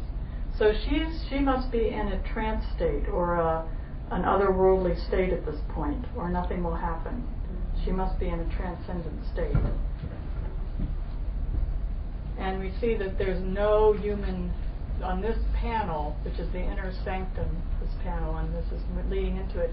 There is no human. There are only archetypes. They're only the gods. And to face the archetype, we have to prepare for it. Let's think of some archetypes that are very powerful that we have faced perhaps in our own lives. Some symbolic connection that has really drawn us in to, and it keeps pulling us. It keeps beckoning us until we don't have a choice. We have to face whatever it is. What? The guru? The guru, yeah. The guru, we project that onto the guru, right? It's not really the guru, but we project all of our fantasies and imagination and desire and fear onto the guru. Mm-hmm. So that is a representation of it, yeah. Yeah, it's actually like the Poseidon in a way because he's a god, but he's like a metamorphosis of half man, half whale. It's kind of a thing. Yeah, you can look at any archetype, but I wanted any specific symbols that really have touched you in your life and taken you to another worldly place or to another transition. The dancer? Yeah. Mm-hmm. Okay. Cool. Yeah. I remember, love to have this piece to show. In Cirque du Soleil, in their one of their first things, I had a video of it, which I show periodically. And there's a woman who does the rope. It was one of the first times I'd seen somebody who did, instead of trapeze, did the rope, these long red yards of material, and it just was spellbinding. I was just watching it, and to me, that woman and me watching it just went into a trance. For her to be able to do what she did, which was just phenomenal, and for me to just open up to it was a moment of ecstasy, or a moment of wow. So those moments are what we're looking for in our lives. Otherwise, our lives are just sort of going along and mundane, and we're just not progressing or not getting shaken up. We want to be shaken up. Yeah. Yeah.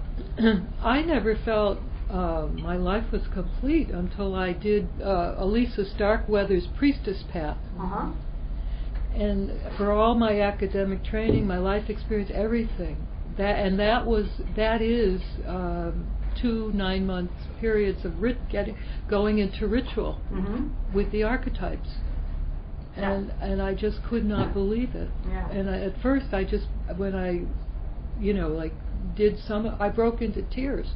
It's like I've been missing it all my life. Yeah. So I don't know. I mean, really, for me, other than maybe dance, I don't know, or relationship with nature, but I don't know that there's so much in modern life that's moved me on that level, is True. what I'm trying to say. That's part of the problem, isn't it? Yeah. There aren't places where we allow ourselves to express, to allow the unconscious to come up.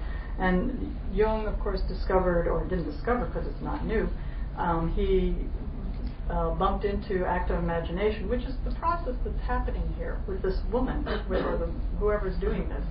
It's a process of active imagination which is different from a dream world or passive.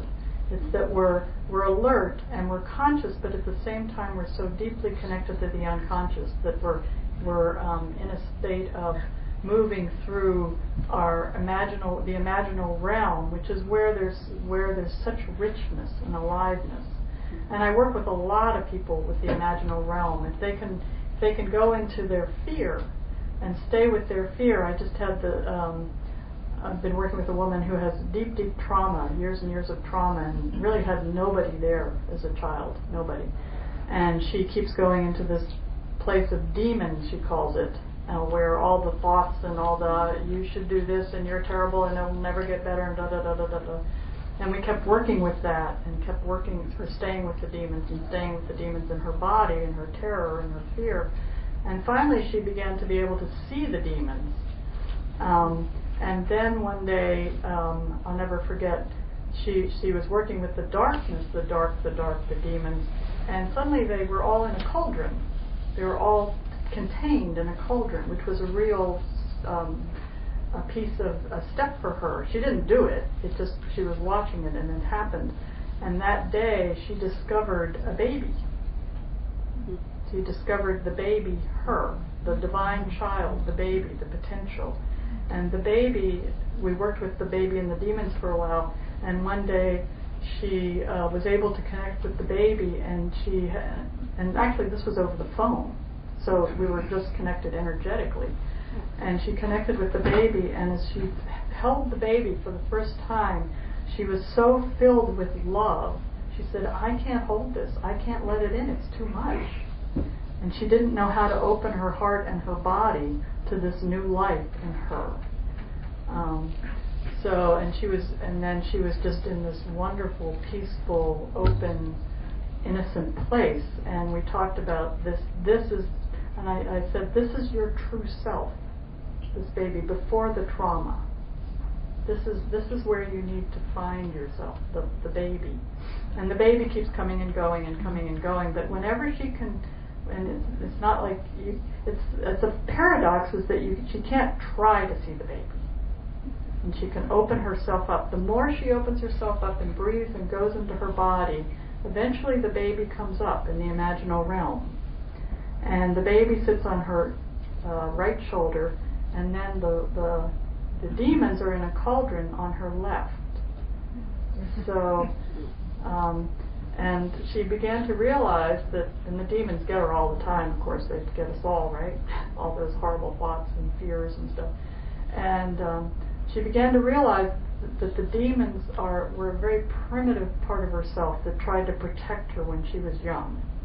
And at one point she had an image of the demon monster bringing the baby into his big, billowy self, and the baby sort of disappearing, but the baby was swaddled and the baby was totally peaceful. And that's when she had an insight that the monsters were protecting the baby, but they didn't want to let her go.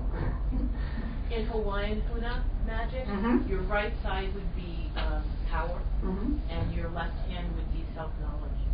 Okay. Yeah. So the baby would be in her power place, and the demons in the cauldron contained would be the self-knowledge. Yeah. And for Jung or a lot of other traditions, the right side is the conscious side, and the left side is the unconscious side. So, yeah, same thing.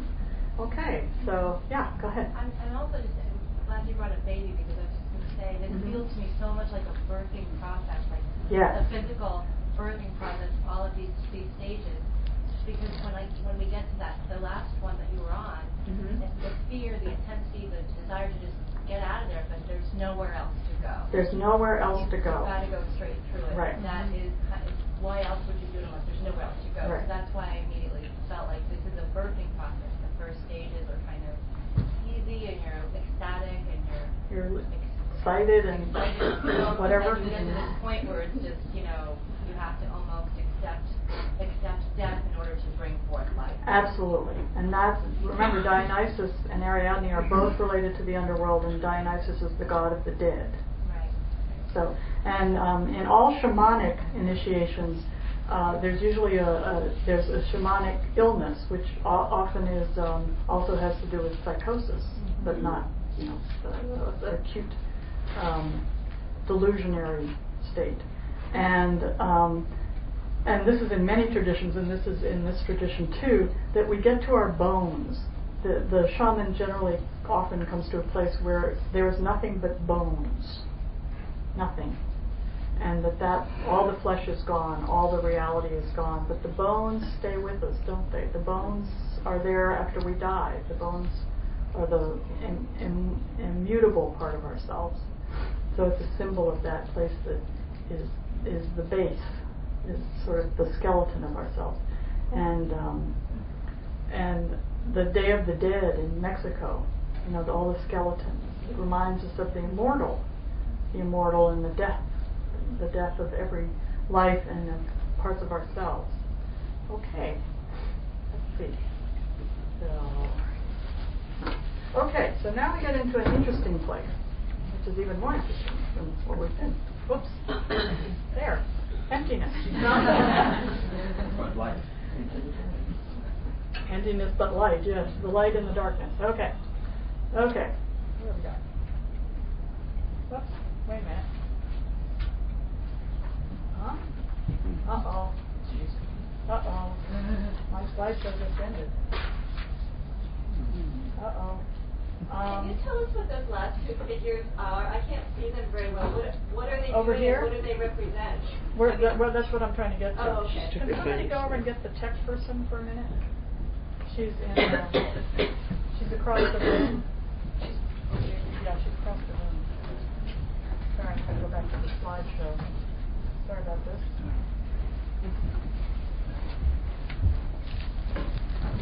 Erica, should we take a break now? Yeah, let's take a little break while I figure out this technical snafu here. Sorry.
Weird. I'm sure there's no explanation for why that should happen. Okay. Computer's broke. Yeah.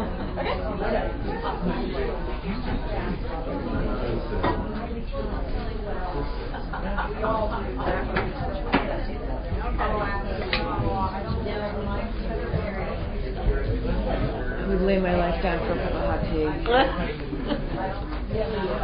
know.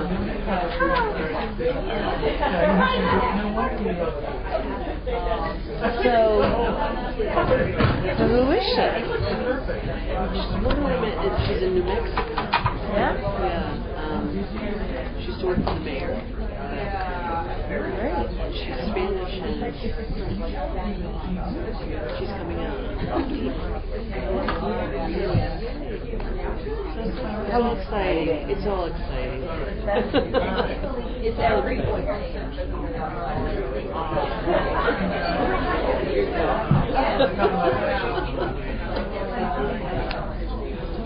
So what's happening with your wonderful movie? I love it. No, thank you. I work all day and night. Do you? So where are you? Are you like 40? Well, no, I feel like I'm like I just have a little bit more content to organize. And right now I'm in this like that. Has all of these different categories. There's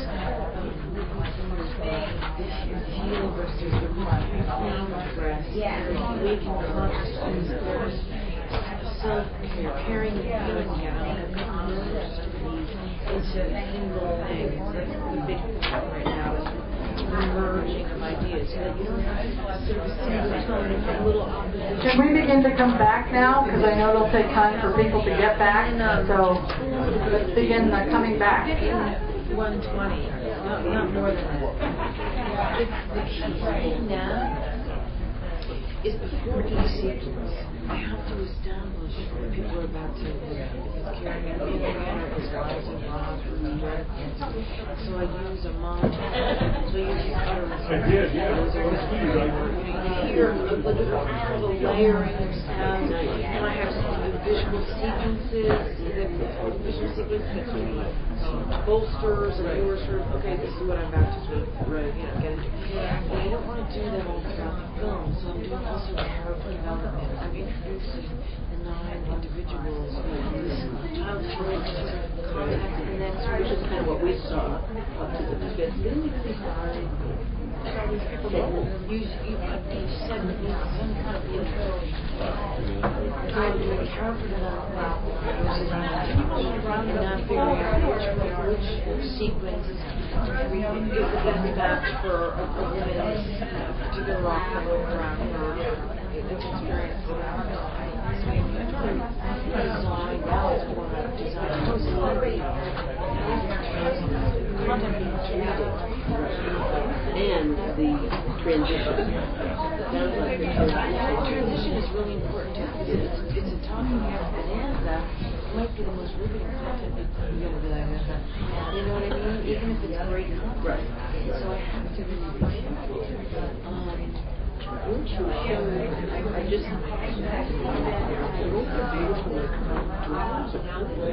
that's right, I like that. And she's critical to this, I can't, I use her as bookend, I think sort of a place where people can sort of rest after. That's what that's right. You know, like there's that comment, and everyone's like, and then you got to, okay, rather than going to black, you have a Bowers image, and you're in the, you know, it's otherworldly, it's very feminine, so you sort of rest like that. But my recent revelation is I was in Egypt, and Egypt is the thing that sort of really inspired me. I have media incredibly cheaper, I have stuff and I'm like, integrate this somehow. And then maybe that's a good little short 30-second, 40-second intro to everything. But this is sort of how this will happen. Okay. What I'm thinking is I need to think about how to open the film. You just sort of start. You know, you need a big picture. Sometimes they kind of question and answer or rhetorical. Well, what was it? What was the primal impetus to get you to this place of I'm going to do this? Well, it was such an interesting year because I was released from town. Can we come back to our seats, please? That I will tell you after. I love this. This is fabulous. But I can take a lot of work. I get it. Not a lot of money. Yeah.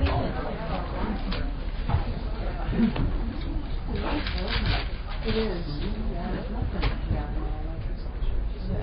Are you going to go have some soup or anything at the Masonic? I don't think so. I think I have so much to do. Yeah. I just feel like I've been taking Christmas crap down. You know what I mean? I figured I better do a few things. Now the frescoes get really actually very exciting. I mean, they've already been exciting, but this is a very interesting transition back. Yeah. So, some people I think are used to having 2 hours, so it's a better way to 3 hours. Okay. Yeah, but this is a combination. This is okay. So now, shall I go on? Yes. All right, we'll go on. All right. So now she has come out of the inner sanctum, and look at her eyes. What expression do you see? Sort of see. Wow. I don't know. Weird, yeah. Resigned? I don't know. What? She's certainly not frightened. Receptive. Mm-hmm. Okay. So just look at her eyes for a minute. Just look at her eyes for a minute. Where's she looking? Upward. Just sort of looking. She's looking, but not at anything. Yeah. She's not focused. That's what happens when some huge thing comes upon us and we go into an altered state, or Jung would say a subtle body state. We lose our focus. We're at timeless. We're in a timeless state. We're in an empty state. Where I was at a meditation retreat with Adya. Does anybody know Adya? He's a meditation teacher, Adya Shanti. And I couldn't meditate for anything one morning, so I gave up and I went to breakfast. And I sat there, and suddenly I was just in the state of emptiness. Just, boop. I didn't do anything. I was just like, wow. there weren't even words for it. I was just whatever, whatever state of emptiness is. And so I was sitting there, and everybody was emptying from the breakfast place, and people were leaving to go back to the hall, and I was like, boy, I better move. My body better get into the bathroom. And somebody's gonna come up and say, "Are you all right?" And then I'm gonna have to answer. I don't know what to answer to that. So I was sitting there pondering all this, and then I looked out at the trees, and I thought, and I said, the trees are empty too. There's something wrong with this. And then I went, wait a minute, no, everything's empty. And it was just an amazing state. But we come down from these states. It taught me something deeper, taught me something so deep that is wordless. But you come down from those states, correct?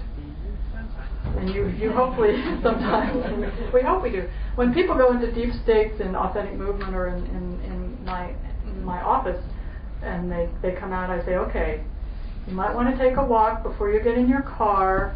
You want to see the stop signs, you want to see the red lights, because I've actually gone through red lights in those states. So we need to come back. And then we sometimes even don't even remember. In fact, in trauma, this woman I was just talking about, who was the demons in the baby, it took me a little while, but she would go into these deep states where she was re-experiencing her trauma, and then the next time she would go, what happened last week? And I realized that she was not remembering. She would just come out and she would forget, totally forget. And she needed to create the link to help her move forward. So we started going over what happened last week. So we need to come down.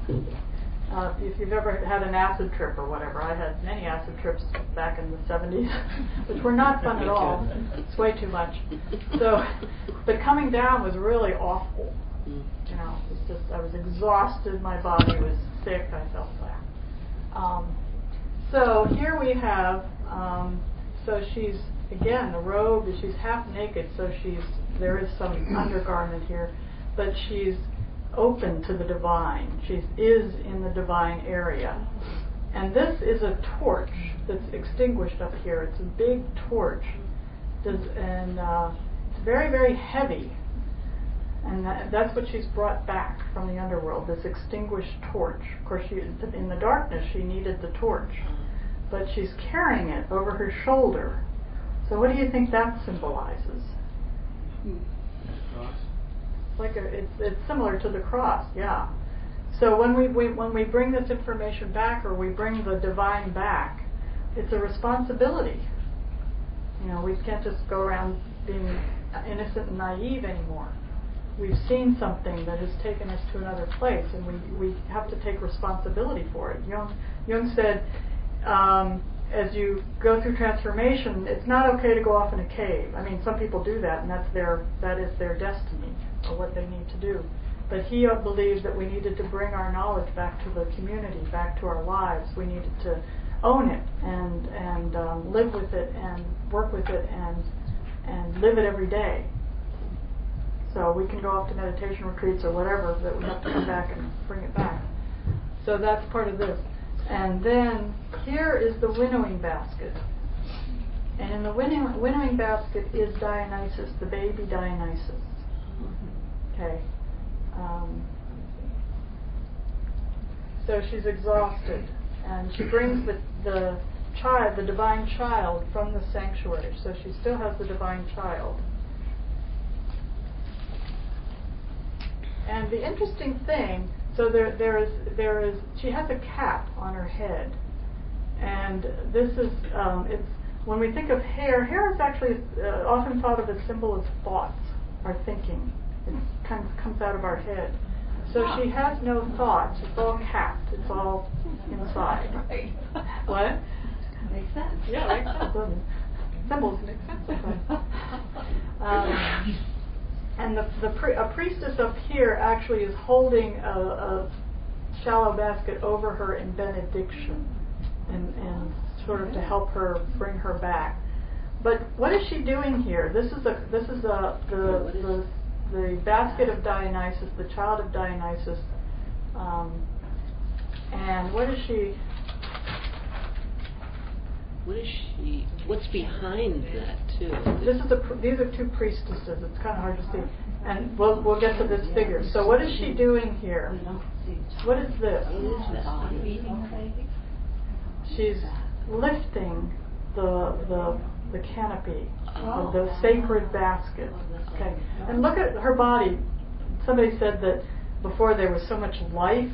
What's her body look like right now? Very listless. Kind of stiff. You know, she's not really here. She's still in a transpersonal space. So you wouldn't see that as supplicating in any way? No, she's sort of in a visionary state, isn't she? Visionary state, that's Yeah. it. Trance state, yeah. But she's lifting the sacred as if she should be able to do that, as if she's the god or the goddess herself. And this is Sophia, or the angel. And we'll see more of that. But the angel, what's the angel doing with her hand? Pushing away. She's warding. She's stopping her. She's saying, "No, She's you looking can't. away. You can't go there. You just Stopping came her. from there. Yeah, you have to come back. You have to. You are not the divine. And don't we when we go on a retreat and we get. I remember after a number of years where I went on deep retreats and I was really in a very transpersonal state a lot of times. I had a car accident. That's a way to come back. Yeah, that'll bring you back. So we have to let go of the divine. I mean, it already is in us. We are the divine, right? So it's again that paradox. But we have to come back and bring it back in a way that's not archetypal. We can't. If we identify with the archetype, we are no longer human, and that's dangerous because we're way inflated. We're way out there. And of course, people end up in insane asylums saying, "I am Jesus, I am Buddha, I am whatever." And so there has to be a transition. When in ancient societies, when the hunters would go out to hunt mammoths and all kinds of wild animals, they would go through a ritual and a dance to get them into a frenzy, to get them into a certain focus, so that they could go do this intense, very intense thing that they had to do. And when they came back, they would often, with the blood, having killed and the blood and everything, they would have to be brought down. They would have to be, with dance and stuff, they would have to be brought back. What? Stuff like sex. Mm-hmm. Stuff. Yeah, right. So it's a darker angel figure. Uh-huh. Like a darker feminine presence that is trying to protect her, or maybe that she's been initiated into a relationship with. Mm-hmm. Yeah, and this is, of course, Sophia is wasn't back then, but this is sort of the goddess Sophia, related to the goddess Sophia. What is she holding in her right hand, in her right fist? This we'll see. We'll see in the next slide. And I'm wondering about what's behind her. Anticipate. This is just the post. This is the corner. See, here's the corner again. Okay, so we're about to step out of the inner sanctum. Okay, which is very important, to step in and step out. That's the boundary that I help my clients to figure out. How do you step into the sacred? How do you step in and out of the unconscious? Yeah. So, in Lava movement analysis, the figure, the initiate, is in something called vision state. There's an absence of weight. Right. In contrast to the angel, who's the opposite of in action drive. I mean, vision drive versus action drive.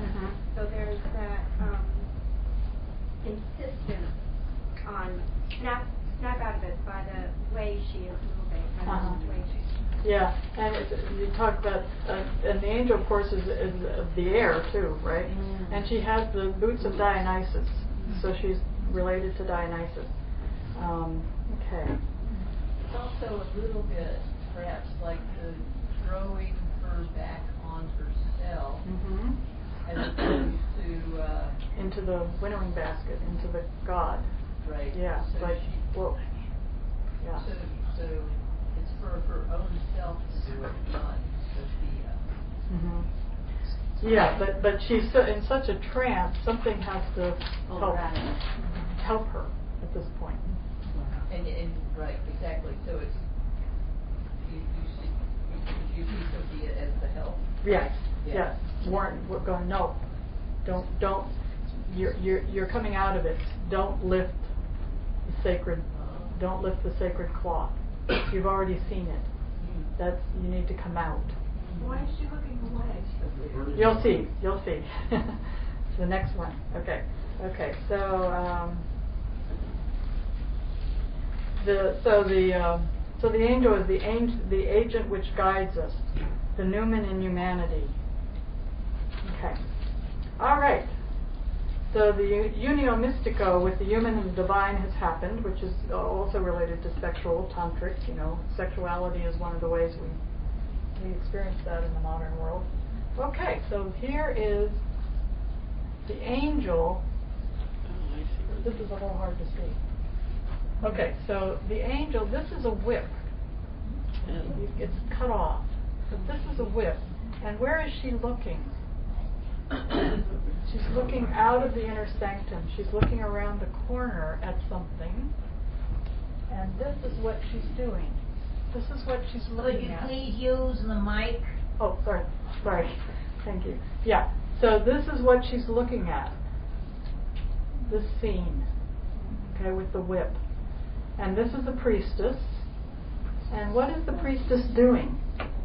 So she stepped out of the sacred.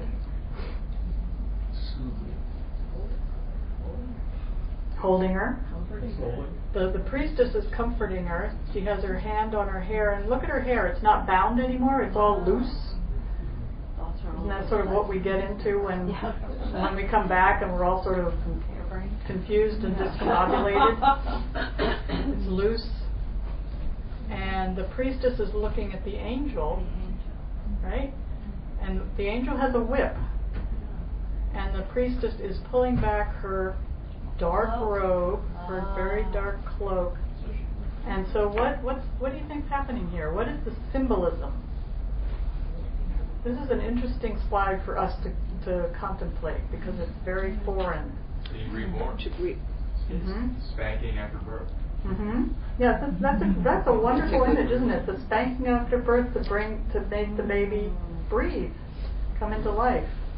Yeah. Thank you. I never thought of that. Yeah. But she's submitting to it. It looks very contrite, like she's being punished. Well, she's surrendering. Yeah. We have to surrender going in to a certain extent. We have to become the fawn, and we have to surrender back to life, don't we?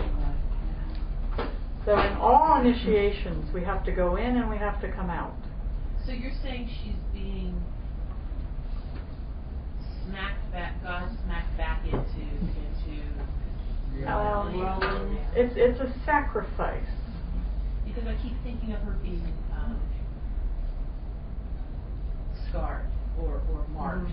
I think of her being marked more than her being grounded. It felt the last piece felt like grounding. This feels more like marking the experience.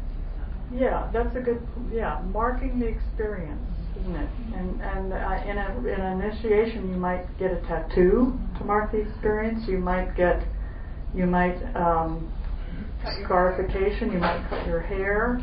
So this is sort of that kind of sacrificial marking of the event. It looks like she's sort of mourning, and she's got this black robe, and there's this sort of kind of almost surrender that mourns. Who really wants to come back?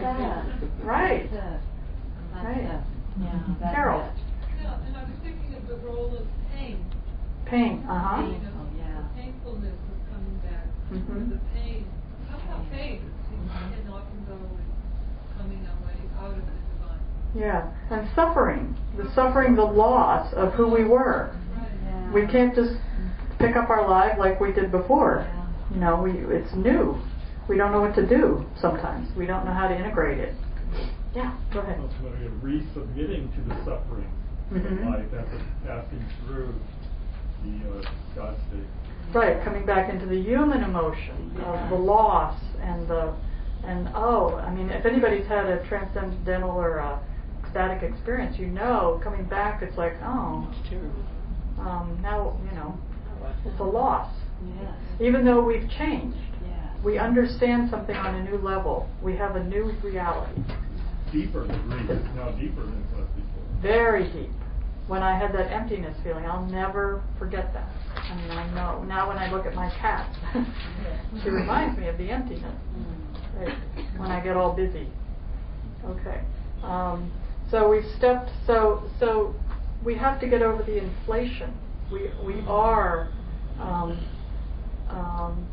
It's easy to get ungrounded in spiritual circles. It's very easy to get ungrounded. You walk. You go to meditation stuff, or you have a powerful experience in analysis, and it's very easy to stay floating. Can I just say something about there's the marking with the whip, but I'm also thinking of just the thread of the whip and being chucked out.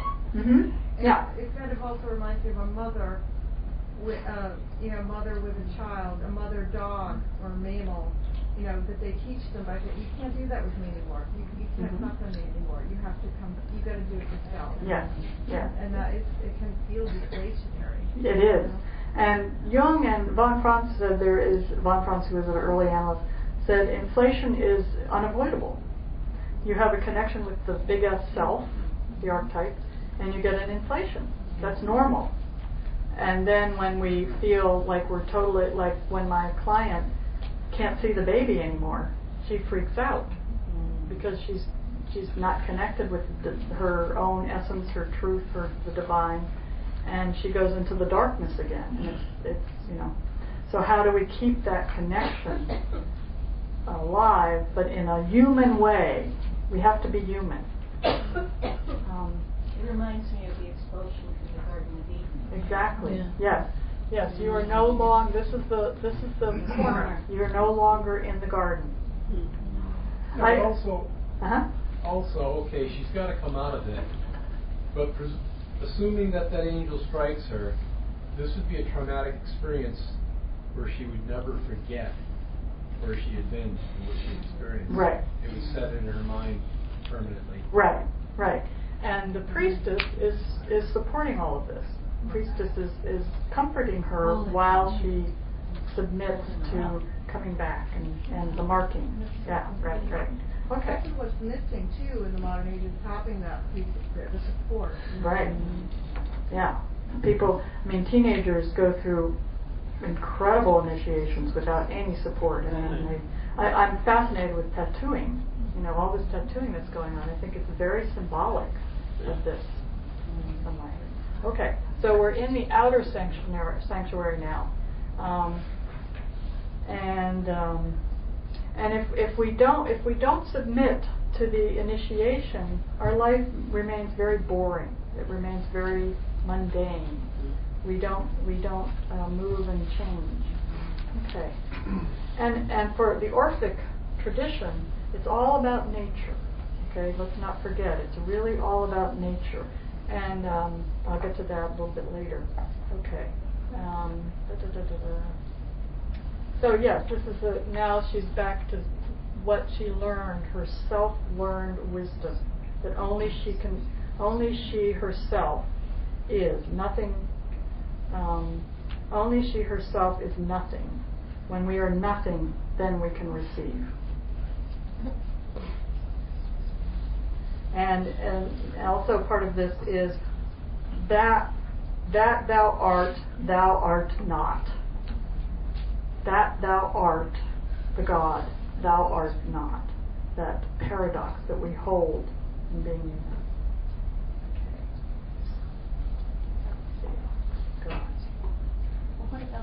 Well, what about this figure on the right, though? Sorry. Yeah. There we go. This is the, okay.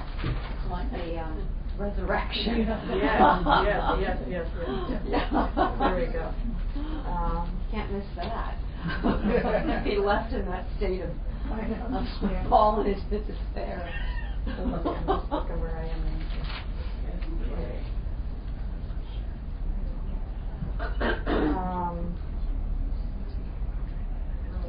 this is the cirrus again with the spruce. So this is the Dionysian inner light that is carried on, but it's contained.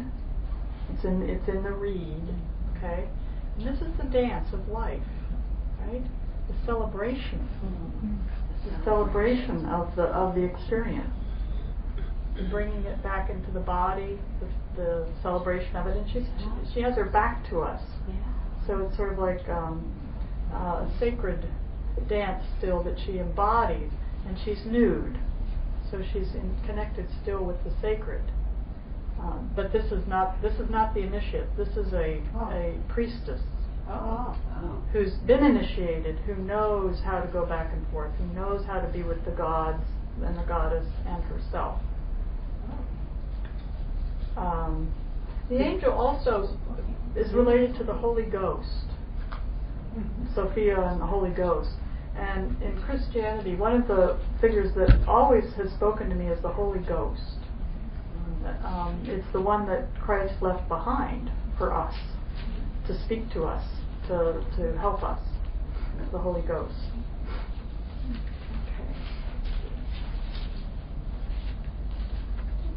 So are you saying the nude is not the initiate? The nude is just the nude side is the priestess. Is the priestess. Is a priestess. But who's behind her? And the one behind. So they're both priestesses. Yeah, these are both priestesses. Oh, There's two priestesses. Yeah, and she's holding the Dionysian Thesaurus right now, and she's dancing. So they're sort of maybe like inviting a bookmark, on the other side. Flip sides. Yeah. But they're celebrating the what happened, what transpired. Okay. And she is looking into the initiation chamber. She's looking out towards the end. Okay. Okay. What are in her hands? This is the cirrus. No, above the symbols. Oh, the symbols. Like symbols. Yeah, the symbols are the celebration. The symbols are the celebration of the divine. Does anybody else feel like that the nude priestess, that the form of the cloth that's coming around her, the veil or whatever that's called, it's kind of taking the form of like a serpent, and the other one has the staff. And it also, to me, it sort of has. I mean, it's moving. Right. It's not just. It's like a. There's air. There's a lot of billowing, a lot of energy here still. A lot of energy in this whole piece here, in the transition. Yeah. Okay. It seems like it's an arrow going into the bow. So it's like a turn. That's an interesting image, isn't it? The arrow and the bow ready to go forward. Well, I'm saying the arrow came back. Oh, the arrow came back. Okay, it's a boomerang. Yeah, go ahead. I'm struck by why one priest is fully clothed and the other one is not. It's totally naked. I mean, if they're both priestess, they represent something.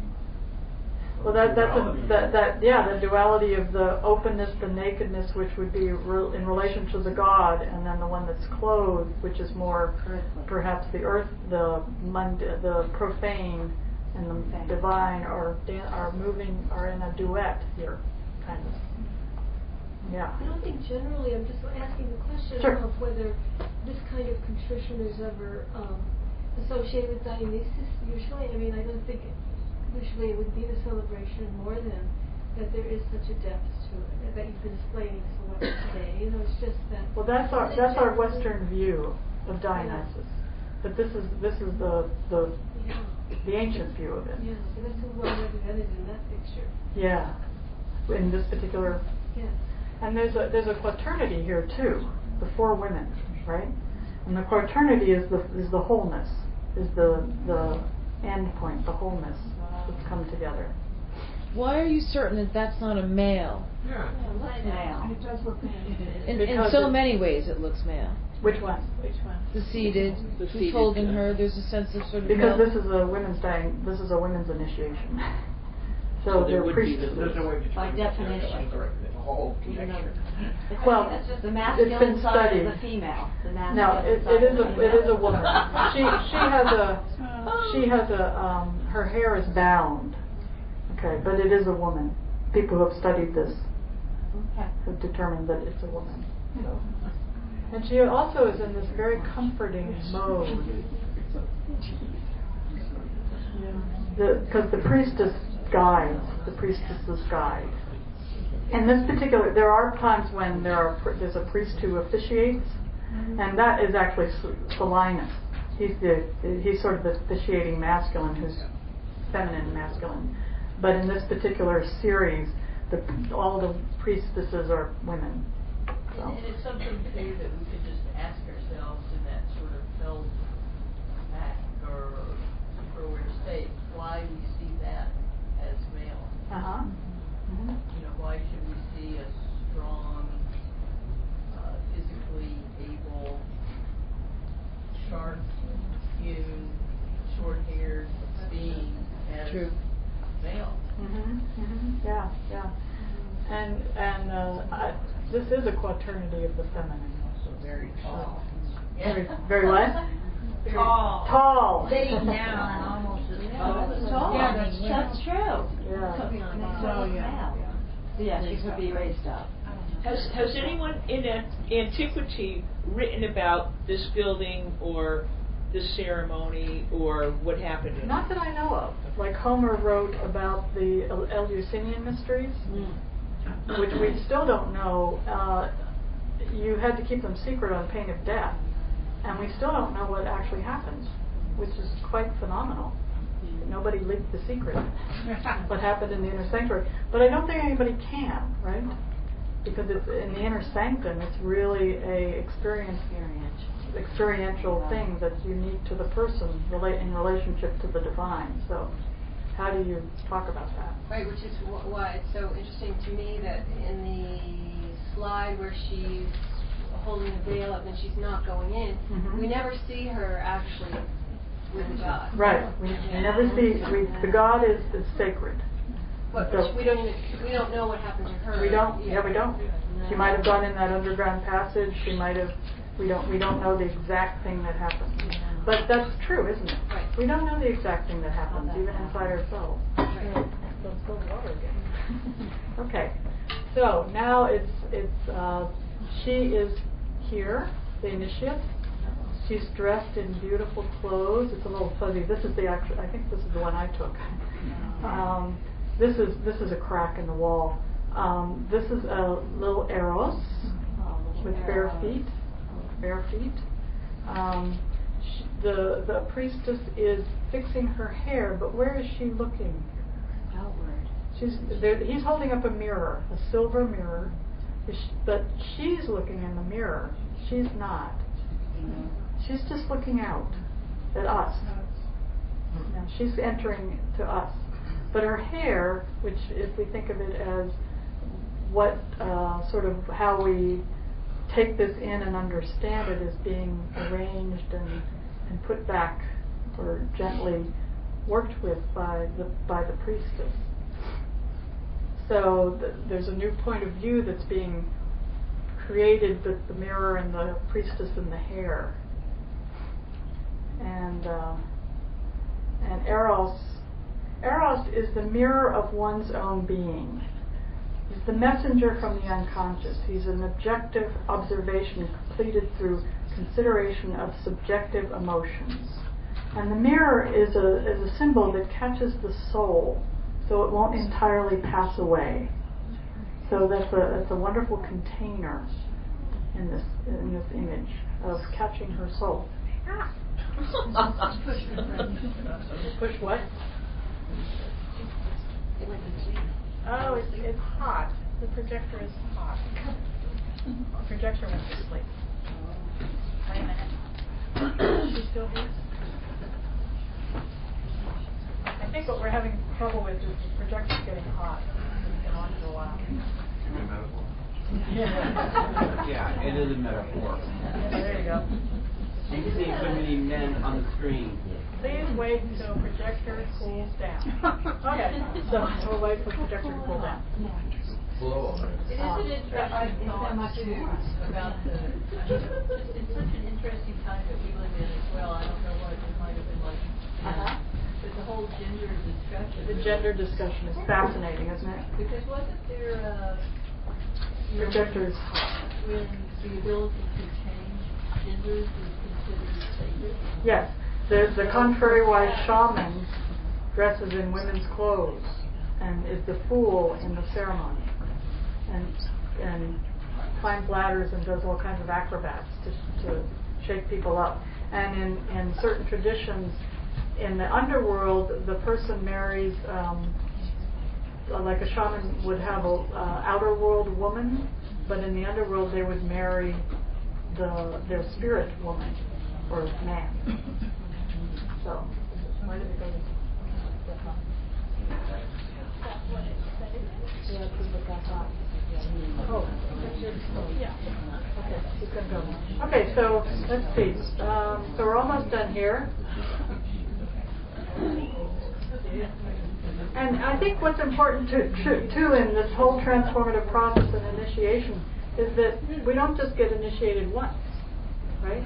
We get initiated at different stages, at different levels, for different parts of ourselves.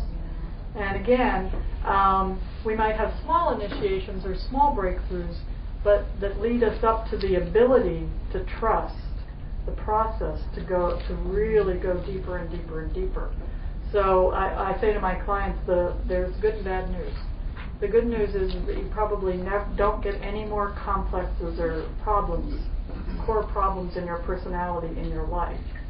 But the bad news is you have to keep working on them forever. Von Franz says if you have completed your work on your complexes, you're dead. So even Adyashanti, who's enlightened, whatever that means, he said, I became enlightened, and I thought, that's it. And then something else happened. He said, oh, this is it. And then something else happened. He went, oh, this is it. So it never ends. Yeah, go ahead.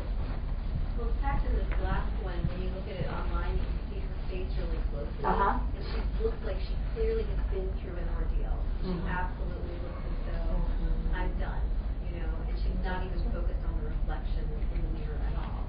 Yeah, she's like, okay. Yeah, good, thank you.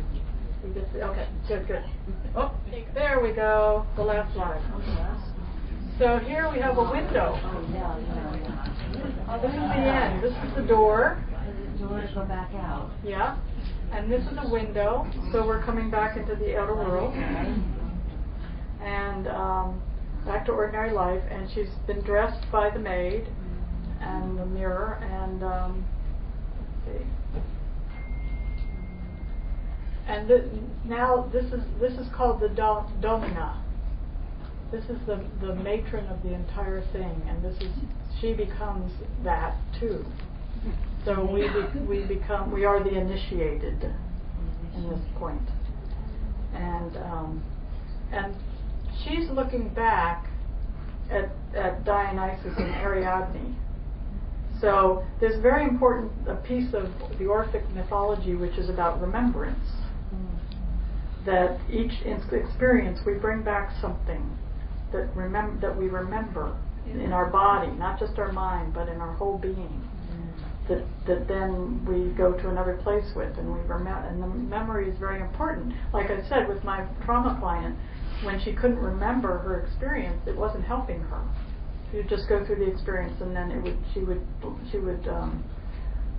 dissociate again. So it's very important, that ability to bring back and remember. This is. Sorry, could you flash back at some point to the last slide, whenever? The last one? I hope. Yeah, the last one That one? Uh-huh. Thank you, I just wanted to. So you see. There's the arrow. And she also has the veil. She has a bit of a veil, the purple veil here. This is the way a Roman matron, a wealthy Roman matron would dress. So she has a bit of the veil, which is what they wore. But it's not about separating herself from the world. It's about being dressed in the close of the world. What's the long-legged figure on the left? That's a table that she's sort of a table she's leaning on. There is some speculation as to what this is. It's a little black. They think it was maybe a little black tablet that you would write the memory on, write with. And one of the ways that this woman that I was working with began to be able to remember is I would write it down and I would tell her, and then she would begin to write it down. As I say, after she came out of an experience, before I would say, when you go home, I want you to just write down any word, anything that comes up for you, to try to begin to put the pieces, to try to bring the pieces back. So it says, and her gaze is attentive, isn't it? It's like, it's alert. It's here. It's present. And if you look, let's see if I can go back again.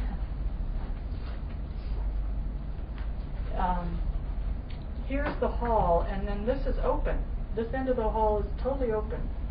And so when she comes out, you look over these beautiful hills with trees and nature.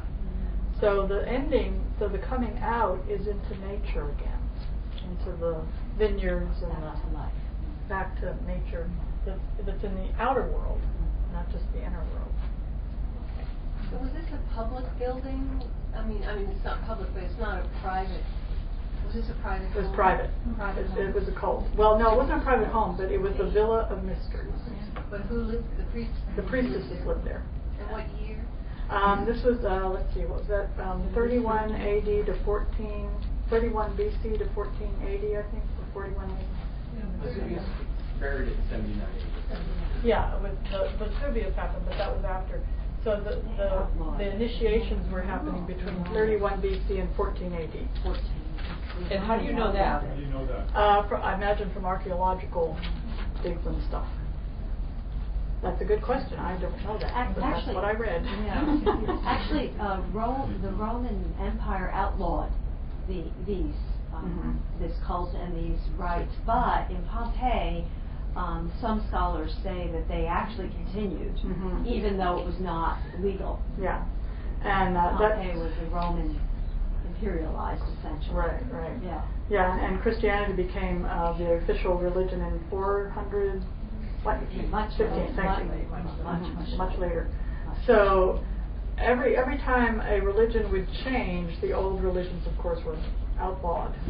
But they would happen anyway. I've done work on the Black Madonna. I had a wonderful initiation with the Black Madonna. I was doing my archetypal exam, and I had to figure out whether I was going to work on the Black Madonna or something else. And I thought, well, I have to figure this out tonight because I have to start studying. So I thought, okay.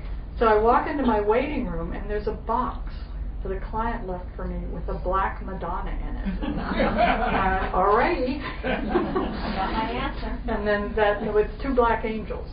Black Madonna, two black angels. And then that night I had a dream that I was in my bed, and the bed was surrounded by a pine forest, and there was this amazing energy around the bed, but I was safe in the circle of the trees. So I went on, and the reason I'm talking about the Black Madonna is the Catholic Church does not like the Black Madonna because she is the dark Madonna. She is the counterpart of the Virgin Mary. She holds the nature, the deepest healing, the psychic abilities, all the things that they didn't want the feminine to have. And in World War II, there's a very famous Black Madonna in Einsiedeln, Switzerland, which is a wonderful book written about it. And in World War II, the Nazis were coming, and they were afraid that they would take this Black Madonna as a treasure. They were always courting treasure, of course. And so they buried the Black Madonna to protect it. And when it came back, it was no longer black. And because the black, which had come from the soot of the candles, had come off. So they sent it to a painter who was going to paint it, not black. And there was such an uproar that the Black Madonna was painted black again. And these Black Madonnas came from the Middle East. They were often statues of Isis and Osiris, Isis and Horus. So they were often dark wood to begin with. So here we have another interesting feminine, the dark feminine, which Ariadne is. She's also the dark moon. She's the moon, and Dionysus is the dark sun, and she's the moon. And just for people here, Turner's Falls, right up the road, has a Polish Catholic church with a Black Madonna. Our Lady of Westcheshova. Yeah, and the last pope was a devotee of her. Yeah. So, and there's a pilgrimage to her every year, which would be wonderful. Why would the Romans suppress this right? Why wouldn't they? They were men. I mean, they were pretty. They were worshiping other gods, basically. That they really. Well, Zeus became. They all changed names, and they all changed. They changed the pantheon changed from the Greek to the Roman. So Artemis becomes Hestia, and I'm sorry, not Hestia, Diana, and Aphrodite becomes Venus. So the pantheon changes. So it's threatening. The Romans, they started conquering originally, in their own backyard, like Italy. So the first gods they incorporate, which we now think of as Roman gods, and which they tried to generally, identify with Greek gods because they were imitating the Greeks, were actually gods and goddesses of the Italian countryside and stuff. And the original word pagan was basically their name for people who live in the countryside, you know what I mean? So you have to remember that it's not necessarily having much to do with the official Roman Empire religion, these cults, these mystery cults. It's actually something that predates it and that was conquered by it. Right. So that's why they try to outlaw it. And like you said, because they're men. Yes. Right. It's a patriarchy. Yeah. Well, that was the rise of imperialism, right? So they were really. Yeah.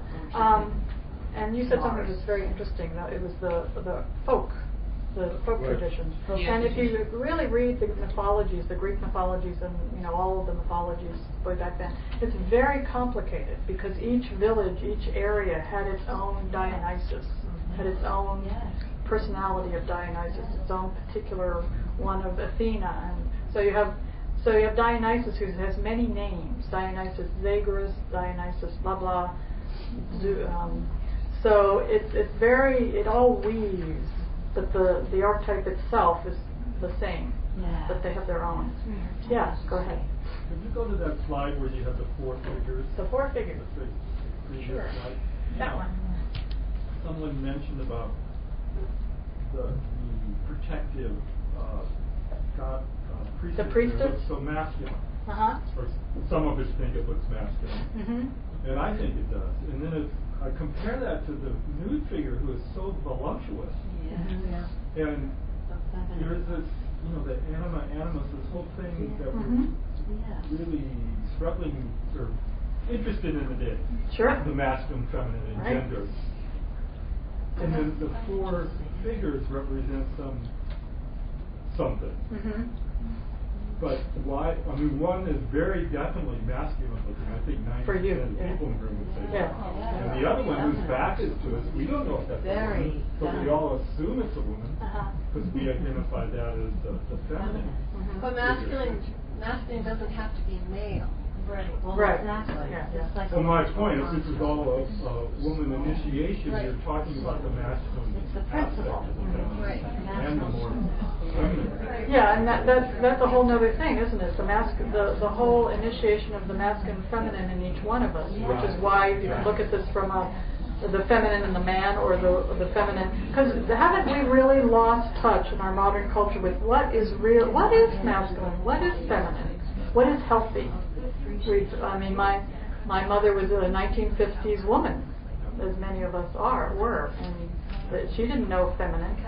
And he is I would almost say he, but she, the priestess, is a protective element in this picture. Right. Protective, but also aiding. Yes, exactly. Gives the strength for her to submit to the. Yeah. So, and if you think of Ariadne and Dionysus, they're a conjunctio of the masculine and feminine, but a particular kind of masculine and feminine, right? A Dionysian is very different from an Apollonian masculinity. Apollonian is very left brain and very precise and very, and so in going back to the Temple of Delphi, it was originally a Dionysian temple, and then it became an Apollonian temple, but the Dionysian was held within the Apollonian Delphic oracle and the Delphic temple, so they became equal, they became balanced. And it was in the winter. Apollo was the major one in the summer, the Apollonian sun, but the winter sun was the time of the Dionysian part of the temple. Good. So yeah, it's fascinating. I love to do things on animus. Maybe I'll do a thing on anima anonymous, so we can all get into what is gender and what is masculine and feminine. It's always fun. Yeah, go ahead. 2 points. There seems to be the masculine sort of figure. It seems to be holding some kind of rod or something over across the top of her back. It doesn't feel particularly supportive. It feels almost, you know. Lifting the cloak. This is her cloak. Lifting the cloak. Great, but see the way the thumb is? The thumb seems to be holding, grasping something. So that's just striking for me. But the other thing I wanted to mention is, for me, that clock is the moon. It's a crescent moon, and which is very female. Yes, exactly. Yeah. And this you could see also this as the moon, the crescent moon too. Sure. And I think what we're talking about here is the importance of what the symbol is becoming for us. Right. Because somebody can say it's this or that, but then what resonates for us, which is the important piece. This priestess in the back here on the right looks some sort of. Well, she looks sort of like she's attired back in the the aristocracy almost. There's this sort of, looks like a dress that she's wearing. To me, she looks kind of sober. Looks like Virginia Woolf. Well,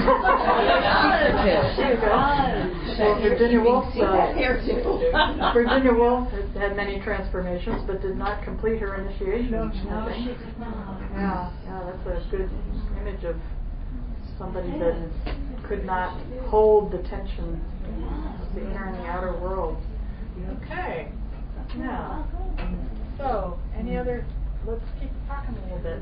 Any other? You want to see any particular slide again? I have a question. Yeah. I think you mentioned it earlier. What women were initiated?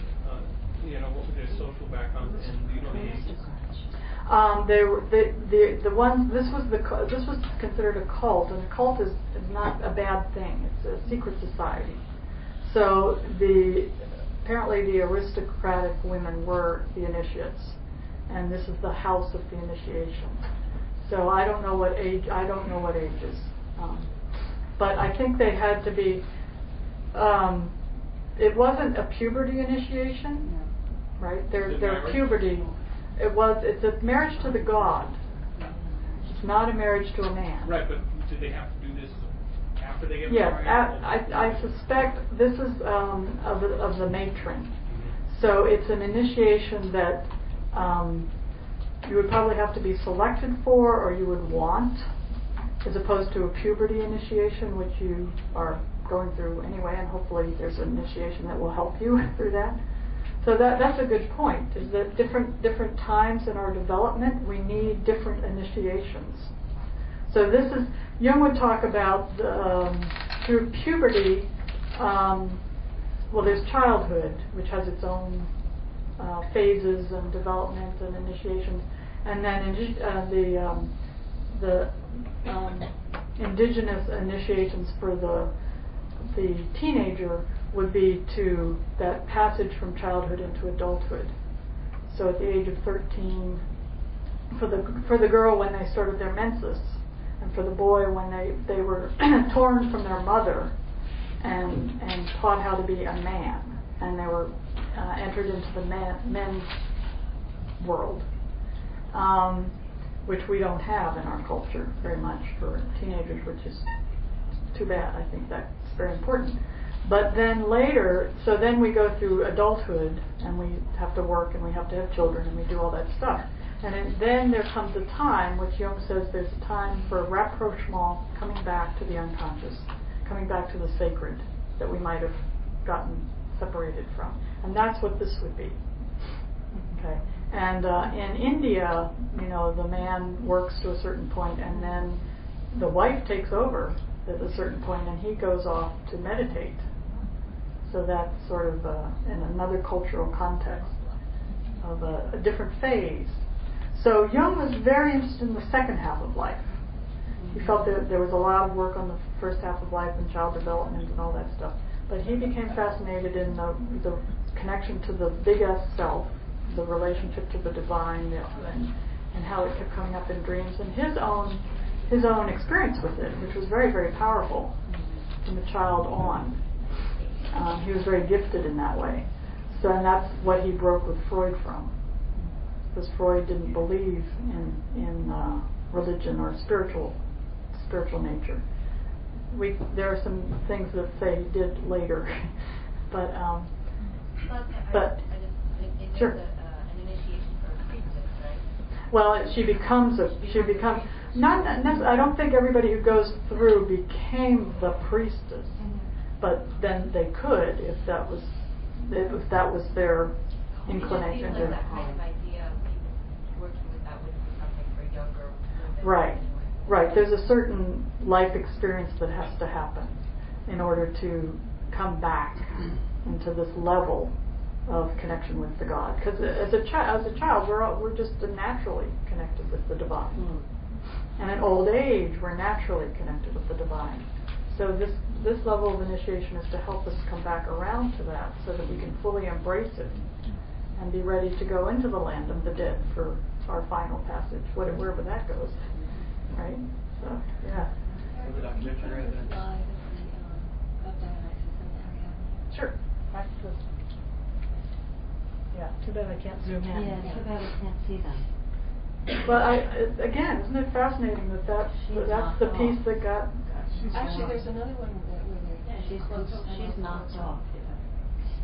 Yeah, this one has a little bit more on the side. That's Dionysus. This is the Ceres.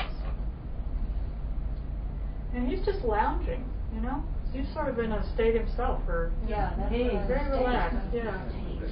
Yeah. Appears to be a state of wine. And wine, of course, mead, or in Crete it was mead, was used to induce a state of it does. and any drug. And it's interesting to me that this is Ariadne's arm, that she's sort of holding him. He's in the sort of the lap of the Great Mother in a sense. So here's my projection. Okay, good. I'm thinking the initiate and Dionysus had some communio, some experience together. Because that's what, to me, that's what the initiation is an experience with the God. And then he's kind of, smoking a cigarette. In the aftermath. As only gods can do. I would say that's true. Yeah, he's pretty mellowed out. He's worked. He's done his work. He's done his work. Yeah. And Ariadne is the container. She's sort of like, okay, good. The sacrament is complete. Okay,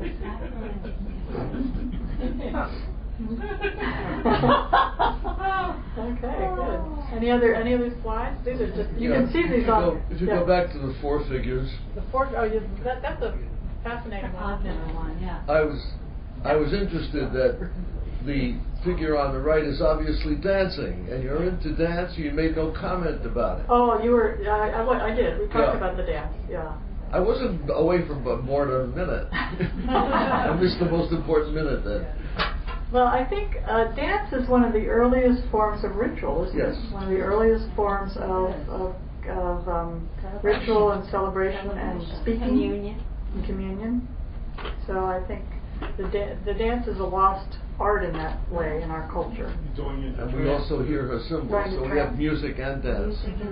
Yeah, the beat. And rhythm, of course, is very important in trance. There's the indigenous drumming. Any indigenous drumming has a particular beat. I was in Houston when Matthew Fox came with his techno-cosmic mass, which he used techno music because it has that beat, and he was trying to draw in young people to have a spiritual experience. So I was asked to lead the movement, be the movement coordinator. So I just thought, well, I don't want to perform, that's not the point. So I just got some friends of mine who were dancers, and we just danced through the crowd and helped people loosen up. And Matthew Fox I was watching him, he was kind of stiff, you know.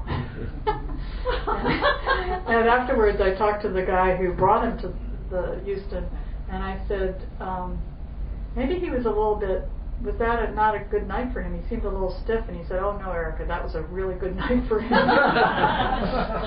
And in that particular techno-cosmic mass, I had never seen them before, he talked a lot about the dance, because that's what was happening. As we would move through the group and help people to get into the music and to move, he started to talk about the sacredness of the dance, which was very interesting. I thought, well, this is what he always does, but it wasn't. So he sings.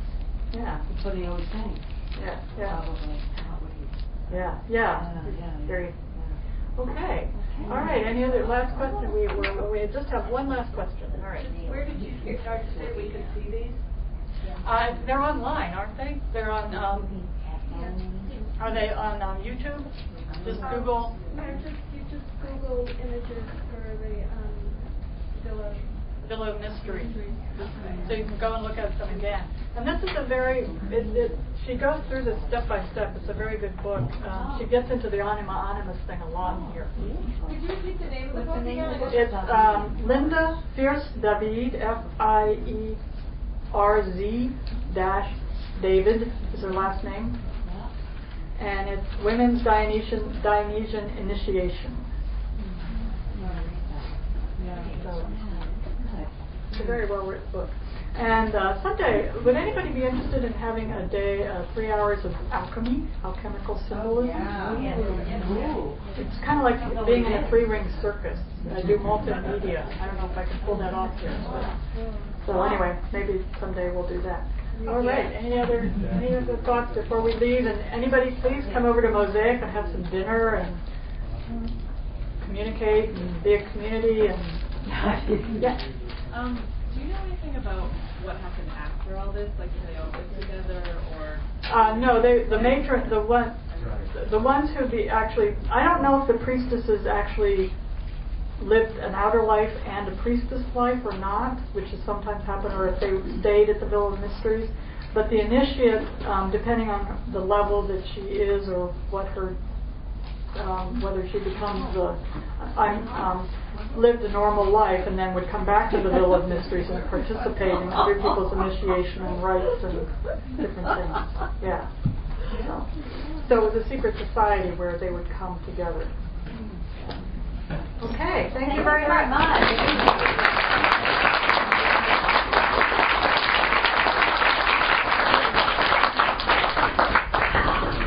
How do I get out of this? Excuse me.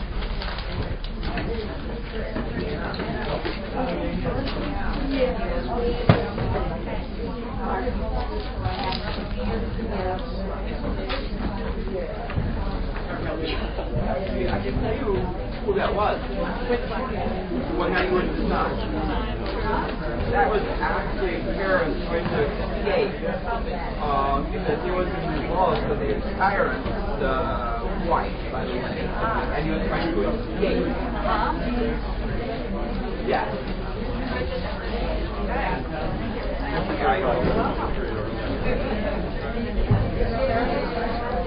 I don't know if they're planning on doing it, but I think they would. Yeah, part of the archive.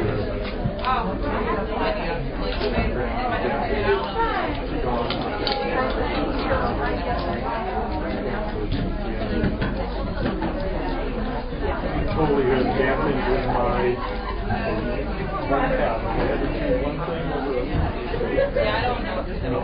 So it was great to hear you have all that background. I'm more obsessed with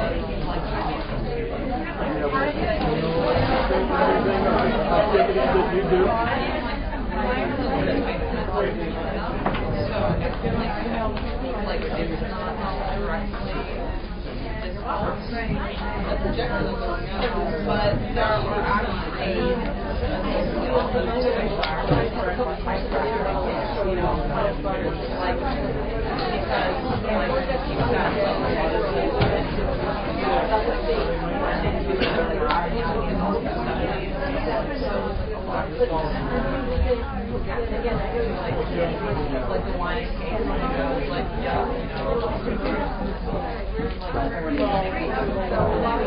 Where did you say to come up with yourself?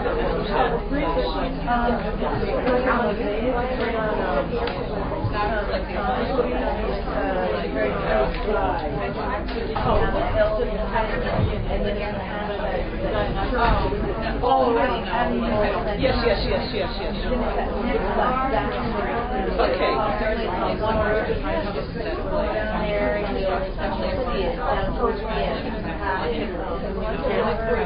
Oh, yes. Well, okay, yeah, that's the street, yeah. Okay, thank you. I don't know. Okay, thank you.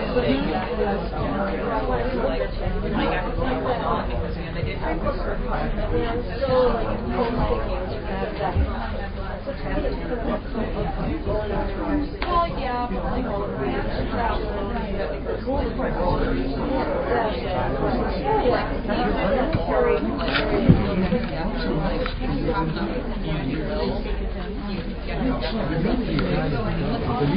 Carol, recording.